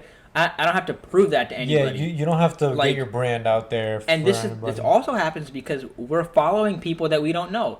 Like, you know, like I imagine, like, when did it become okay to have? Oh, I have mutual followers with them, so I'm just gonna, like, you know, they can follow me if I'm private, right? What the hell is the whole point of that, right? And then, like, you know, I literally, like. I feel like, you know, when the time is right, and, you know, inshallah, when we all get to a point where we don't need to be attached to the people that we don't know, and this is like a post-graduation thing, like, you really realize, like, who your friends are once you graduate. Yeah, for sure. I call this 1 year period after graduation is like post-graduation depression, right? Because, like, you don't know what the hell you're doing. You wake up one day and it's just like you're an entirely different person, and, you know, your values have changed, your ideals have changed. Whether you are working a 9 to 5 now, you're working towards med school, you're already in med school, or you know, like, you start your own business, whatever it might be, right? Like, you reach a level of, like, self-fulfillment that allows you to completely block out any sort of influence from any social media or any person, right? So when you get to that point, you have no need for social media anymore. Other than, like, just communicating with your family back home, or just keeping in touch with, like, loved ones, right? Yeah, exactly. Like, and you know what else confuses me? Like, on that point of growing up and then kind of ditching social media that you kind of just brought up, like, because you don't need it anymore. Like, there's not, like, this whole, like, you know, cloud chasing thing and that happens in undergrad and college. You don't freaking, like, you're past that at that point, right? You know what confuses the hell out of me? People that are freaking married. Yo, I was just gonna talk about this. Posting crap on social media. I was just gonna talk about this. Like, son, all right, first of all, why you want... Okay, first of all, like, admittedly, a lot of social media, and, like, this is, like, a subconscious thing, a lot of social media is, like, you know, getting yourself out there. 100%. Right? 100%. You know, and I think nobody, like, most people don't do it consciously. Some people do, but like, that's how it is. And I don't even, like, bag them for it. Like, that's just, you know, they're playing that game, whatever. Unless you're married, dog, what the hell you doing? You know who I blame for all this? I blame all the stupid influencers, right? Yeah. There's a ton of brown girl influencers, a ton of brown dude influencers, right? That, like, married couples, both of them, mashallah, look great. You know, like, they got a ton of thousands of followers. They're taking vacations. They're doing this. It just sets you up for, like, disappointment. Like, yo, like, you know, my man didn't take me out to dinner. My man didn't buy me flowers or whatever. Like, dude, why are you letting somebody else dictate your your own happiness, right? And then the whole getting yourself out there, right? Like, I get it. You know, like, we're human, right? If you post a picture on Instagram and, you know, you look good, and, like, you know, that one person that you're kind of attention you're seeking drops a like, it feels good, right? Yeah. But when you're married, like, your other half is living with you, you know? Yeah. You know, like, you literally do every single thing with them, whether it's, like, as simple as, like, making a breakfast on Sunday morning or, you know, like, reading a book together, watching a TV show. That's your entire life now, right? So whose attention are you seeking from social media? Exactly. It doesn't matter. I'm not saying it has to be, like, somebody of the opposite gender, but it could be, like, you know, people, friends. Anyone. Like, what the hell is, like, there's people that just do too much, man. Think, like, to some extent, like, you shouldn't be seeking that attention anyways. But then once you're freaking married, you should understand. Well, I don't know. Like, do you have any opinions on this? I remember last time you were kind of talking about, like, your own frustrations with, like, you know, with, like, I mean, social media I just think social media is a rabbit hole of toxicness. Like, it's just a waste of time, in my opinion. No, straight up. So, like, elaborate. Like, it just brings out these things that we're talking about. I honestly just think if social media went away altogether, nothing would change for me. Well, yeah, and perhaps things would get better. How did you get there, though? Like, I'm curious as to say, like, you know, maybe would you say that, like, you were a lot less social in high school or middle school, or like, what allowed you to completely disregard social media entirely? I was definitely a little more introverted in high school, and I'd still say I'm an introvert, but I like being low key about things, and I just don't care to pay attention to other people that much. Like, dude, I'm gonna be completely honest with you. Like, I didn't even know you were a freaking business major. Which is dope. I respect that, right? And another thing is, like, you know, like it I guess, like, it kind of keeps the people guessing, right? So maybe people are more inclined to come and have a conversation with you. Hey, you know, you're Ahmed, right? Like, I've seen you around. Like, you know, what's up with you, right? What do you do, right? Social media has completely eliminated this wall of privacy that people know everything about you now, what you're doing, what you're eating, what you're watching, and that they don't need to come up to you and speak to you and get to know you better, right? Yeah. Like, they already know who you are. Exactly. So and it used to be like your friends knew that stuff. And, you know, like, the going back to the thing that we were talking about, which is, you know, like, people, so this all kind of connects, like, all of this, like, people posting stuff, like, when they even to some extent, like, LinkedIn, I see this, there's just weird intentions sometimes, it feels like, when people are giving out these gifts, sometimes when people are posting their spouse or whatever, when people are you know, posting their personal information. Sometimes I see people on LinkedIn and they'll get a job, and while they're working the job, or like months before it started, they'll post about it. And to some extent, I'm like, dude, like, if you're gonna, like, you're not even applying to jobs right now, and you're posting about a job that you're about to have in a couple months, and dude, it's not Allah controls everything, man. Yeah. Allah can take it away like this, dude. Yeah. Like, it's like to talk about something before you already had it. I was talking to my boy yesterday. I'll keep this, not gonna mention names here because this is, I guess, maybe a little private, but like, you know, inshallah, like, both of us want to go to med school, right? Like, it's not somewhere that we are yet, you know, working towards it, working really hard. Nobody knows that because my social media is completely retarded. Like, people don't know what I'm studying, what I'm doing, right? I love that anonymity, right? I get to showcase my personality without anyone knowing what the hell I'm doing or where I am. So, like, dude, inshallah, when I get into med school one day, like, you know, like, I'm not posting no freaking picture. I'm not updating my freaking, you know, Facebook. Azam Naqvi goes to freaking, what's it called, like, started school at whatever, you know, like, or white coat ceremony, dude. I have a friend that started med school this semester who was literally, like, happy that the white coat ceremony got canceled because of Corona. Because, why would you post about it? Who cares? You know, it's not a big deal.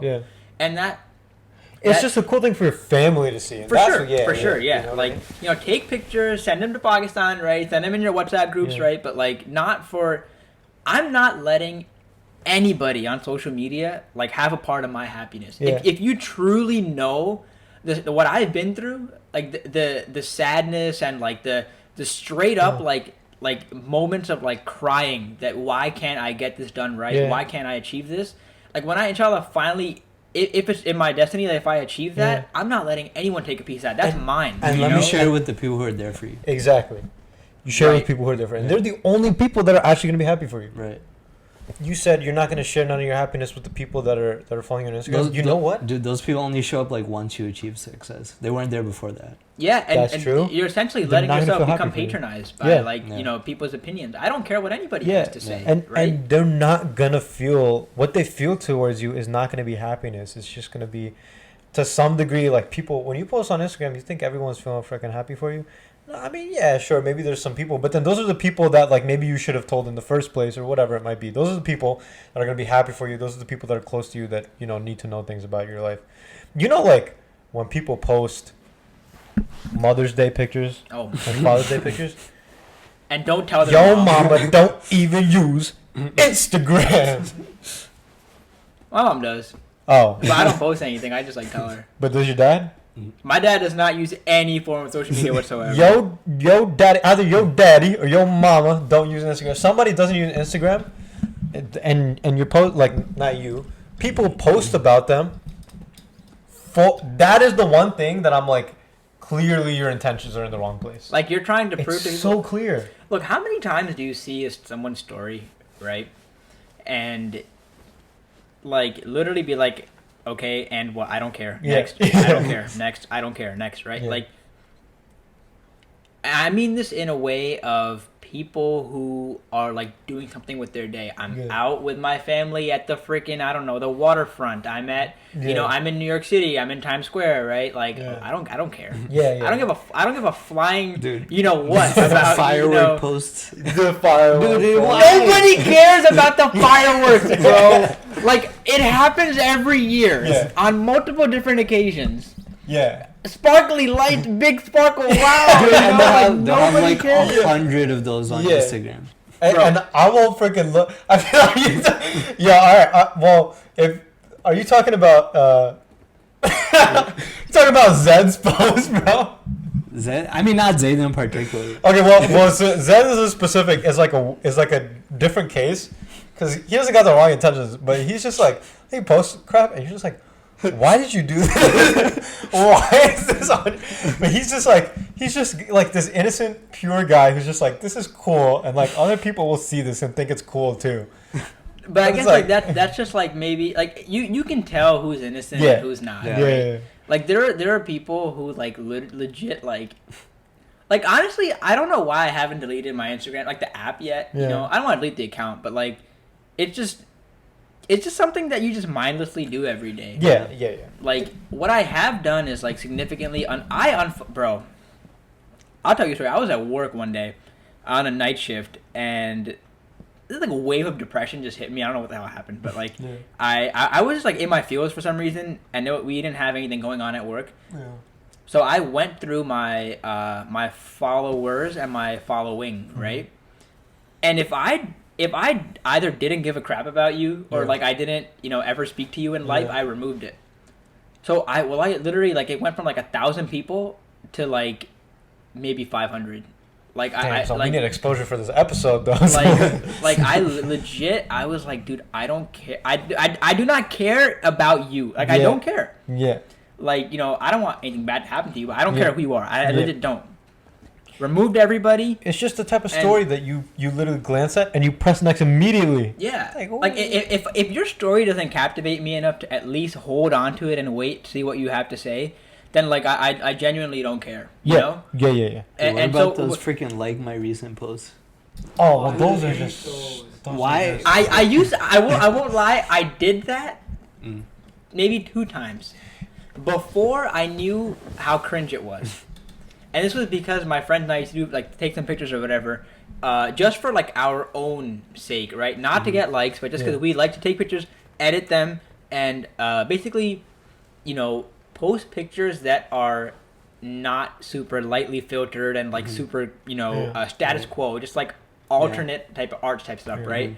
And showcase that through, like, our photography that my friend was doing. We edited them in Lightroom and everything. And I posted on my story with, like my recent picture. But then I'm like, like, this is so cringe. Like. But, sometimes there's cases where it's like, okay, where it's like, if you're playing the clout game and you're intentionally playing the clout game, I think that's fine. But if you're just playing the stupid clout game for no reason and you're just like for example, right? Like we have the Redbuddies podcast Instagram. Yeah. Now we play the clout game. Right? We play that game. Yeah, this is something entirely different. Yeah, exactly. And like to some extent, like the art style. Now that's a different thing. Maybe we're just not playing the game, but you still want to like showcase it. Now that's different, right?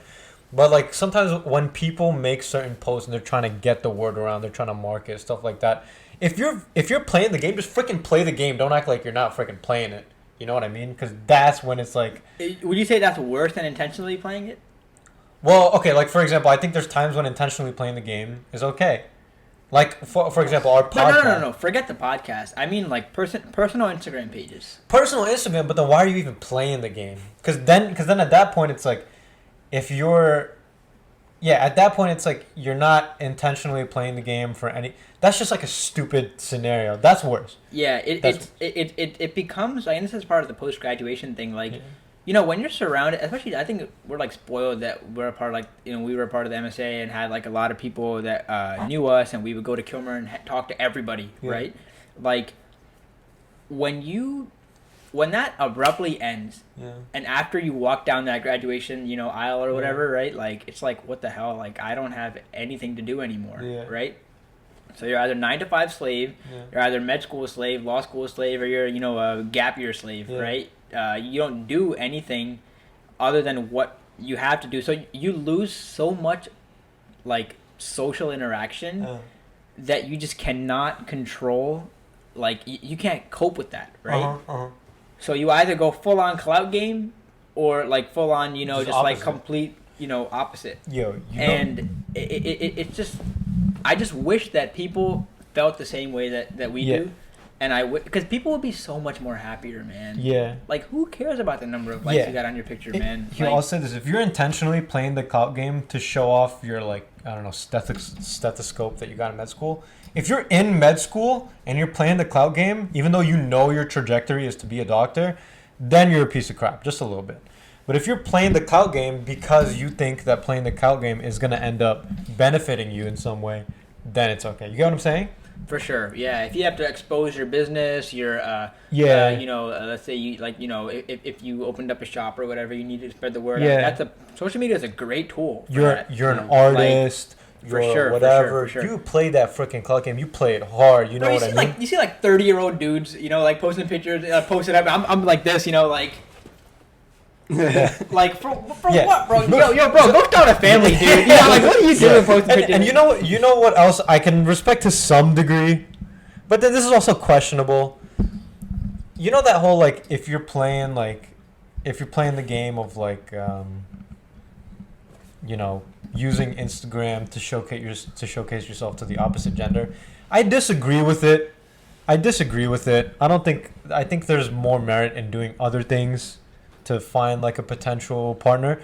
But if you're playing that game and you're doing that there's a way to do with intent, there's a way to do it. You know what? I kind of respect that. But if you're playing the game and you're acting like you're not, like if you're out like posting pictures of you like holding a baby on your story and you're acting like it's not to get a freaking girl, there's only one reason why people post babies. I there's one freaking reason. I don't even necessarily know like if girls find that like cute. Like can we get a female opinion on this? We need in the comments below. We need a female opinion on this. Is pictures of guys holding babies cute? Is that something that would something that you would find cute? I think it like. I mean, I'm not a freaking chick, but I think to some extent they find it attractive because, well, if it's genuine. But I also think, to some degree they look at things and they're like, oh, this dude's like putting himself out there, and that can probably be unattractive as a dude to be like, get like overly feminine so that a girl can look at you. I'm sure they see that to a certain extent. Right. I think you can read it like. It's so clear to read It's so clear. Like the freaking filters, the whatever. I'm not saying everyone that posts. By the way, I'm not saying everyone that posts babies on their stories do that. And none of this is directed towards literally when I this is not directed to anybody that I know. Yeah. It's literally stuff that it's like an amalgamation of a mixture of all the stuff that you see that kind of pisses you off about social media. Yeah. Yeah, exactly. And by the way, there's a lot of people that do that stuff genuinely. There's people that... And you know who you are. Like, you do it genuinely. Yeah. Like, for example, just among, like, many friends. We have a friend, Yusuf. has a nephew, Mhm. and he loves his nephew, and he like posts about him sometimes. Super genuine thing. And even though like I I don't feel know him like- that well, like I can tell that it's genuine. Yeah, You yeah. know? Like, straight Yeah, up. exactly. And it's like it's stuff like that's fine, and then like. There's just so many things like people posting birthday pictures of their friends, and one time I saw this low-key happens in all of them, but one time it was so blatant.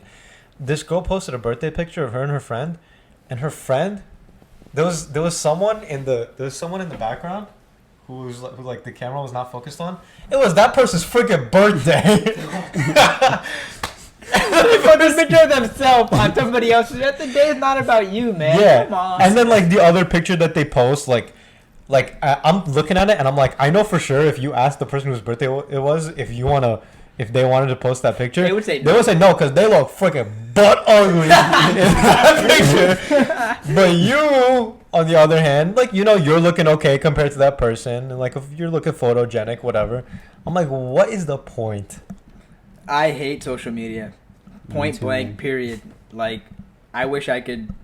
Like, I might just Get delete rid of all your Instagram right now. socials. Yeah. Like, you know what? Like, Dude, I literally log off and then I'll log on to Instagram once in the day, then I'll log off.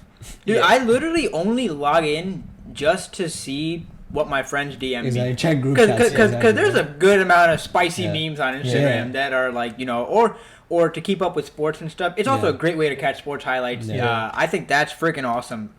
For someone who doesn't have the time to sift through YouTube or whatever, if I just scroll through my Instagram, I have 2 Instagram accounts, right? Yeah. So like on my main account, I only follow people. The only celebrities I follow on that account are celebrities are people too, but I only follow I follow Travis Scott, Drake, Post Malone, and what do you call it? The Knicks page and the F1 page. That's it. Yeah. Just so I could quickly glance at the sports I want to see. But then my other Instagram account is all like the celebrities, the artists, the friggin' the memes. So I just basically split it up into 2. But then I find myself not even using that alternate account that much anyway, right? Or the Finsta, if you will. So like in that case, like there's no need. I'm at the point where like I have every day. It's always like Instagram will tell me like all the posts in the last 3 days, like you're all caught up, Yeah. Yeah. So like I don't see anything new, right? Yeah. Which is awesome. If you remove people that you don't care about, you're gonna have you only got to look at 2 pictures, bet. Yeah. And chances are the pictures that you do see are people you do care about. Yeah. You know? You know what's crazy though? Sometimes I'll see that thing that's like, you're updated, and I'm like, oh, and I'll just keep scrolling. Like you've already seen everything, bro. Like there's nothing. I to look fell at. into it, but like you just fall into it sometimes. Sometimes you just fall into like, just keep scrolling type thing. If there's anything I'm gonna keep scrolling on, it's Reddit. Yeah. You can scroll for hours on Reddit. Yeah. Not no Instagram. I don't care about people that much. Yo, you know that thing that people do on Instagram. I said this like one time in another episode, and then Zaria told me to shut up or something, and then we like moved on. Yeah, these people on Instagram, man, they post stories, and they're like, "Hey, I'm gonna be off of Instagram for a couple days. Send me a message if you need me." Nobody cares. I don't care. Just get off Instagram, delete it from your freaking app. No one will notice you're gone. No one will notice you're gone. Okay, look, this depends, right? It depends, yeah. Let's say, for example, do you guys follow Mufti Wasim? Yeah. Okay. If Mufti Wasim did that, Yeah. right? Like, or any other business figure, religious figure, a professor, a Yeah. teacher, whatever, like, that's totally dope. Yeah. And I right? actually looked to Mufti Wasim's like fiqh or fiction, and I love that. And Oh, yeah, I that's looked to it, awesome. That's and I'm awesome. like waiting for it, like on the daily. Yeah, and if that were to disappear, I'd be like, yo, like, what the hell? Like, if he posts something that, like, I changed my platform, it's not Instagram anymore, I want to know that. But Yeah. for, like, Joe Schmo, Yeah. like, dude, I don't care. Like, Yeah. I already didn't care, and now you gave me a reason to unfollow you. You Yeah. know, like, straight up. It's like, son, how important do you friggin' think you are? But yeah, I mean, I guess we've kind of like, social media sucks is the conclusion of that. Real quick, I think we're kind of like getting a little short on time. I do want to talk about the upcoming UFC stuff. Oh my Frankie, God. You shut your freaking mouth. We have this segment every time. Yeah, just because we freaking like UFC, man. And it's funny because like I feel like the small guy in the room because like I like UFC, but not to the extent that these guys like it. Yeah. So Well, You're better than me. I don't even watch it. so the thing is, we don't watch like fight nights or none of that. Like sometimes we will. Speaking of It fight just nights, depends though, on who's fighting. is today Saturday? Yesterday was. Oh crap! So Yo, that you was- watch I don't AEW? really freaking have it. Huh? you watch AEW, All Elite Wrestling? I'll watch it like here and there, dude. like just to see what's happening. I'm sorry to cut you off. No, UFC. you're good. Everybody who was remotely a wrestling fan, you know, back in the day, Like WWE? yeah, that stopped watching WWE because it got too childish or you grew out of it. I am imploring you to go watch AEW. All Elite Wrestling, 8 p.m. on Wednesdays on TNT. It is the greatest thing on television. Are there any WWE stars that Yeah, there's a few of them that like disgruntledly, you know, left the company or whatever. Right. Like, dude, they made wrestling like great again. You know, where there's like actual like. I don't want to feel like my intelligence is insulted every time I watch WWE. You know, like the cookie cutter kid friendly show. I'm trying to see middle fingers. I'm trying to see chairs smashed on people's face and stuff. You know, like. And not even that, like, AEW just does it so tastefully. To someone who's a real wrestling fan that actually knows the business, it's just like... I agree. Just there's an art form to the it, chef's right? kiss, dude. Wrestling Yeah. is an art form. It always will be an art form, and Like, AEW is the yeah. only person doing it right. I think CM Punk was one of those examples when WWE let him go. Like, that was one of their biggest mistakes, right? Yeah. They lost so Dude, much did you hear momentum. the podcast he did with Cole Cabana? Yeah, I Dude. first snippets of it. Cole Yeah. Cabana actually is a wrestler on AEW. Yeah. Oh, he is? I Yeah, didn't know he was he's on a part. AEW. He's a part of like the Dark Order. They're like this other faction. You remember Luke Harper? Yeah, He's the biggest dude in AEW. yeah. Like Dude, he just destroyed Cody last night, bro. Forget the tangent. You need to watch. I'm gonna send you a link after this. Podcast. I'm actually gonna take your recommend. I've heard you talk about it before, but Dude, it is so awesome. yeah, you know WWE was like this weird thing where like they'd have like girls walking around and like barely wearing any clothes, and then like 2 minutes later, like these two wrestlers were gonna fight. One of them would be like, "Heck you, idiot!" It's like, Yeah. pick one. Like- what are you, like a freak? What is the rating of this show? I will say that they have made great attempts to completely erase that from history. There's no objectification of women anymore. It's like the women, in the UFC, the women taken seriously. It's the same way. So the women's division is legit. There's no more like hypersexuality, none of that like sex sells stuff. Yeah. But WWE just like sucks. It's a Yeah. child. It Yeah. literally like they don't use their talent right. they don't like Yeah. they'll call somebody up from the developmental and like just forget about them. Yeah. You know? I mean, WWE dying sport. AEW. AEW That's is where literally, it's and they're freaking owned by a at. Muslim guy. Come on, man. Oh, but- the Jaguars owner. Yeah. So you know Shahid Khan, the guy that owns the Jaguars, the Jacksonville Jaguars. The football team. Oh, okay, he's from he's like from UAE, England. right? Oh, he's from okay. So Shahid Khan's son, Tony Khan, is the CEO of AEW, Tony. and this guy is like a okay. full-on wrestling nut. You know, like, okay. So it's kind of like he's the son of They're a billionaire. the right? McMahons. Do they show up? You remember the McMahons? Yeah, well, on WWE still. I don't watch WWE. So I just remember them being.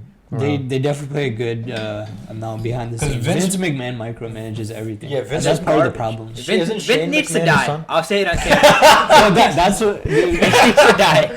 Oh, We've had enough Vince. Oh my god. Oh my god, Dude, dude! what- This guy's like, he needs to step Dude, away. what every wrestler who's walked away from the company says Vince McMahon Yeah. is out of touch. Yeah, there's some people that just need to go. I'm gonna be sad when you go. I'm gonna cry at your funeral and stuff, but like it had to happen. Vince you McMahon? know what I mean? Sayonara, homie. Goodbye. Yeah, son. Like we sacrificing you over. Like, it's over. But I wanted to talk about real quick, just to shift gears. Dude, you know what? Fight nights happen sometimes, and I don't even freaking know because yesterday I literally thought today was Saturday for a second. You sure today's Saturday? Sunday, bro. Or no, I thought. Today's Sunday. Today's sure? Sunday. I saw Saturday. I saw the results of who won. Okay, Frankie Edgar fought yesterday, right? Yeah, he won. What in the hell is he still doing fighting? The funny thing is he won, and I was like, damn. Yeah, but He beat Pedro Munoz, okay, he which is won. pretty. He won, but why is he still That's fighting? why I won. But I think it's kind of like You know Frankie Edgar? I don't know that much about UFC. He used to be honest. like a champion. He was featherweight champion once. He was a really good fighter, but he's like past his prime now. He's still, yeah. He's And still that's the like- thing. That with name UFC. sounds really old though. Yeah, Like, Frankie you ring Edgar's. the Yeah, bell. he's one of the OGs. You know that you recognize the name. You know why? Because there's a place around Rutgers. Hey, North that's Denver. his gym. The Frankie UFC brother. Yeah, Frankie Yo, Adver. Frankie I Adver. swear- the UFC one. Every dude that goes to that gym swears they could fight. Yeah. No cap, and that's a call out. You know, like Yo, drop names, son. I don't. I mean, I Frankie can't think of Edgar. anybody off the top of my head.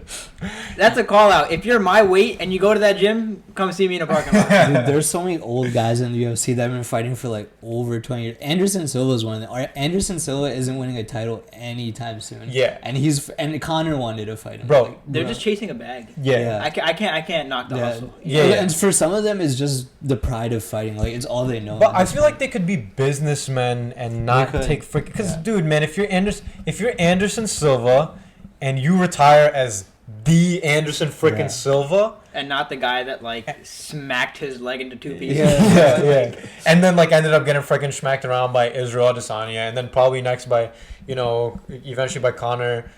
Like that will you be could Is that have fight happening? what? Connor and Silva's Well, have well, one? you just said it. You It, just said it, you it wanted was to. supposed to be him versus Uriah Hall or something, Um, but that fight got canceled. Yeah, I but you think. could either retire. But that's as- what I'm saying. I don't care about Yeah. him fighting anymore. You could Like, retire. You could retire as Anderson Silva, who's losing against people and then Yeah. fighting against no names and then going out, or you can retire as freaking Anderson Silva, who like I'd say his career went on the freaking deep decline after he lost to Chris Weidman, Yeah. and then it's like okay, you could still like that's a good time to retire. You know what? You lost. It doesn't matter. You don't have to. I It's still think ending that on a high note. on a bigger note, that's the problem with real sports Yeah. compared to any real sport compared to Yeah. like say WWE or professional wrestling is what it is, because like there's a cyclical building of stars that come and go, and Yeah. when you see your guy get that chance and they get that push to get the title, it's so wholesome to see Yeah. that, and it really the captivating storytelling and everything, right? But with like real professional sports, Yeah. whether it's F1, soccer, UFC, friggin' basketball, right? Yeah. Like the GOAT conversation can't really be, determined because technology changes, Mhm. Yeah, people exactly. change, fighters change, right? Well, so do you think that So- Anderson Silva, do you think that the reason why he stopped being a GOAT is because people got better or because he got No, worse? what I'm trying to say is really that like, well, sure, people do get better, but I'm saying is that like, Conor McGregor didn't exist as a fighter in Anderson Silva's heyday, right? True. So the fight that like you would want to see is, maybe like 3 years ago Conor versus like 10 years ago Anderson Silva, Yeah. right? But you'll never be able to see that. Mhm. And when they try to put on that stupid show, like, even if they do sanction that fight, Yeah. Past their prime. you're just grasping at Yeah. straws for the money grab, Yeah. right? And idiots will pay for it, right? Yeah. In the same way that you're never going to see a Michael Jordan versus LeBron game. Yeah. And the GOAT conversation is at that point, like, with those kinds of sports, you can't have, like, okay, maybe there could be like a golf GOAT, Yeah, right? yeah. 'Cause golf is a, You're golf is freaking- you're playing against the freaking ground. golf is sport like is a not evolving. primordial, like, Yeah. freaking antiquated, Yeah. antediluvian. Yeah, you're freaking playing against a sport, freaking like, setting. like it's hitting a ball. I could play golf, bro. Tiger Woods, come see me, dude. Phil Mickelson, I'll slap you around. Like, no, but like, so there could be a golf GOAT. Yeah. But in like the NBA, there's been like tons of rule changes, Yeah. ticky-tack fouls, right? Yeah. Like, how can you say that LeBron's better than MJ or MJ's better than LeBron? Yeah, you know, yeah. like, Yeah. You can't. Yeah. So Exactly. you have to take it by era, Yeah. right? And because you take it by era, that means that someone like Anderson Silva has no place in the UFC anymore. Exactly. Yeah, exactly. And also BJ freaking Penn. Dude, he Frankie Edgar. ruined his career. BJ Penn. BJ Penn, Frankie He was Edgar, like, Anderson Silva. BJ Penn was a legend. Now he's like fighting dudes at bars. Yeah, now he's like a freaking dummy. Like you see him and Dude, you're like, I would who say is even this what's his dude? name? GSP? Not GSP. I forget his name. Dude, What's his because I was name? about to say GSP. No, what's his name? The dude that got kneed by Game Bread. What's his name? Oh, The freaking wrestler. Ben Askren. Yeah, Ben Askren. Ben Askren. This guy was a GOAT level college wrestler. Yeah, right. I think he was still pretty GOAT when he was really good in. Was he in one? He was in Bellator. He was in one. He and fought he in went both. but he was kind of beasting. Yeah, and he got like destroyed. But that shows you like how good UFC is. Like they have the top. UFC is another. Look, level. no disrespect to Gamebred, right? I love him. Yeah. But I think that like that knee was a pretty big fluke. Yeah. It was a fluke Oh, dude, victory. did we talk about this? I think Ben Askren was about to end up like if the fight went on longer than the first 5 seconds, Ben Askren would have won If the that fight. fight went to the ground, Ben Askren would have won. Ben Askren would have won. And the thing is, Gamebred got a lot of hype around him, and he Yeah. got the Diaz fight right after because of this freaking hype around that fight, which in my opinion was a fluke. It was a good knee. I hesitate to call it a fluke because it wasn't an accidental knee. It was a really good knee. It was planned, but I do wonder because he did lose to Damian Maia after that. Yeah. The Robbie Lawler fight could have been stopped when he's on the ground. Could have. Yeah. Okay. Well, I personally think. So I wouldn't say it's totally a fluke. Well, I think those fighters would freaking give Masvidal a run for his money. Damian Maia and Robbie Lawler. Yeah. I think they win. I think they win against Gamebred. And then whoever fights Gamebred next, please don't stop toes the whole fight. Yeah, dude, we talked about that, and oh my god, freaking terrible. Dude, yeah, I just saw my story that night, but like, you ever be in the masjid during like Tarawih, and like Yeah. your dad's forcing you to pray, Yeah. and you're next to your homie, and he's like stomping your toes the whole Yeah, time, yeah. right? That's exactly what that happened in that Gamebred fight. Yeah. Usman just like literally, he would just like, it's like his prank Tarawih. Yeah. Like, stomping toes, you know. I'm like, I had nightmares, PTSD of my time. And it's this one dude in Tarawih who always freaking stomped my toes, bro. Like, why you gotta do Dude, the that? people trying to get foot to foot with you, like you inch your foot a little away, and they start coming over your head. They don't stop. Oh man, dude, like it just, you know, back to the topic, right? I'm sorry for the disturbance, but like you know, for even with Ben Askren when he did that New York City wrestling thing, I think it's called, I forget what it's, I have terrible memory. He wrestled Jordan Burroughs, you know. Oh yeah, Talking about Naga? No. It was a charity thing, right? Their charity wrestling match. Yeah, basically it happens in like MSG where like college wrestlers go against like top wrestlers in the world just for like a big draw type Is of it fight. kind of like Naga? No, it's just literally wrestling, like Okay. you know, amateur wrestling. Okay. And Ben Askren got dogged by Jordan Burroughs, you know, and I just ruined his career. After that, it was over. You know? and like I'll see you on ESPN as a commentator. But to someday, be honest, dude. he called it quits. But like, he called it quits maybe a little bit later than he should have. But how do you know? How do you know you should call it quits until you're on that decline? You know what I mean? Yeah. And so he started going on the decline. He called it quits. These dudes, Anderson Silva, These guys have had that decline. They've repeatedly. been on the freaking decline. And okay, so maybe this is something we can end on just because we only have a little bit of time left. GSP versus Khabib is it confirmed yet? It's like it's gonna after happen. the Gaethje fight, we'll see. Well, Khabib himself said that he was fighting GSP. I'm sure, like, if he beats him, it'll happen. Yeah. So Khabib versus GSP. Now GSP, freaking legend fighter. probably the GOAT. Probably the GOAT. Yeah. Probably the GOAT. If it's not like, and of course, like there's discussion of whether or not Khabib, you know, you could say Khabib's the GOAT, but is this fight? Okay, if GSP beats Khabib, GOAT. Yeah, for sure. But like, you know, if GSP beats Khabib, he is for sure the GOAT. But if Khabib beats GSP, he's not for sure the GOAT. you beat an old guy. Exactly. You know? Exactly. Someone out of their prime. Exactly. Yeah. And I'm just like, now this is one of those things where, you know how like we're talking about like fighters should not go past their decline and they should know when to retire. Yeah. Dude, GSP should not take this fight. He retired at the right time. Yeah. And now he's If coming you back. hear his Joe Rogan podcast, I think that was just around the time that he had retired or post retirement. Yeah. Yeah. No, I think was they that the one where he talked talked about his bully, his childhood bully? Yeah. Yeah. Okay, yeah. I think he might have talked about his retirement and how that came at a great time. You know, like and you can see that, like, you know when to hang up the boots, right? Like Yeah, and he did, but now he's back. So I don't know about this, man, and I don't think that's an extremely competitive fight. It's a fight that people want to see. Okay, question. What about Mike Tyson? You seen how he's come back to fight? I haven't seen that. No. Yeah, I saw that. Mike Tyson is a freaking animal. Who's he fighting? Yeah. I don't remember who he's fighting, but his fight was supposed to be like September 12th, but it got like postponed or whatever. What? Mike Tyson is in crazy shape. That might be a different story because Mike Tyson. Okay, so I'm not a big boxing guy. I'm a big UFC guy. So like Mike Tyson compared to the other guys right now might just be in a freaking league of his own. But if you talk about GSP versus Khabib, GSP is not necessarily in a league of his own compared to Khabib. But Mike Tyson, all right. So like, What I mean to say is in the sense of like Mike Tyson, he obviously, I think it's different. If you retired like 5 years ago and you come back, corny.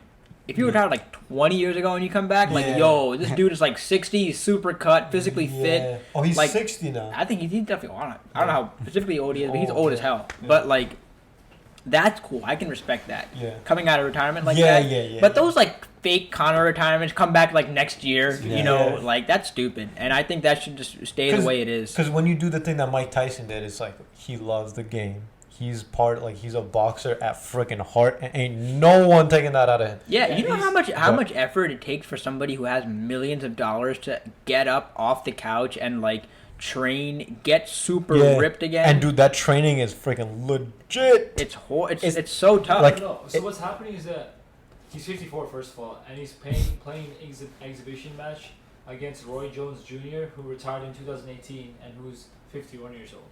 Okay, so that's an old man fight. I'm down for it. Yeah. And that's fine. You know, that's entertaining. That's a freaking throwback. That's like when you're freaking. That's like, you know, when your freaking dad and your uncle are just like arguing in the Musha parking lot. You know, like. Yeah, exactly. And it's like, hey, we love that. That's what we love to see. You know what I'm talking about? So, cool fight. He would have been a sick UFC fighter, by the way. Mike Tyson. All these other boxers, you can't say the same, but he was a bronze medalist. Wrestler. Was he? He was a bronze medalist, freaking Olympic wrestler. I did not know that. I gotta watch these clips, dude. So he had the striking. He had monstrous. He was Mike freaking Tyson. He is striking. Mike Tyson is in that like elite upper echelon tier of athletes. Yeah. You know, with the Michael Jordans, you know, with the Tom Brady's, right? Mm-hmm. I think he's just like a class of his own. Like I think there's never gonna be someone like Tyson. Exactly. You know, exactly. And which is why, you know, the Muhammad Ali comparisons like are legitimate. Because Tyson was that dude. He bit off a dude's ear, bro. Yeah. He was that dog, man. He's that guy. So, yeah, league of his own. He's the definition of striking, grappling. Who's that dude? Freaking Tyson Fury licked the dude. The blood, right? Or No, he just licked him. It wasn't even blood. He just licked him. Oh. He just licked the back of his neck. Freaking, what's his name? Wait, Mike Tyson did that? No. Tyson Fury. Who was the guy? Tyson Fury.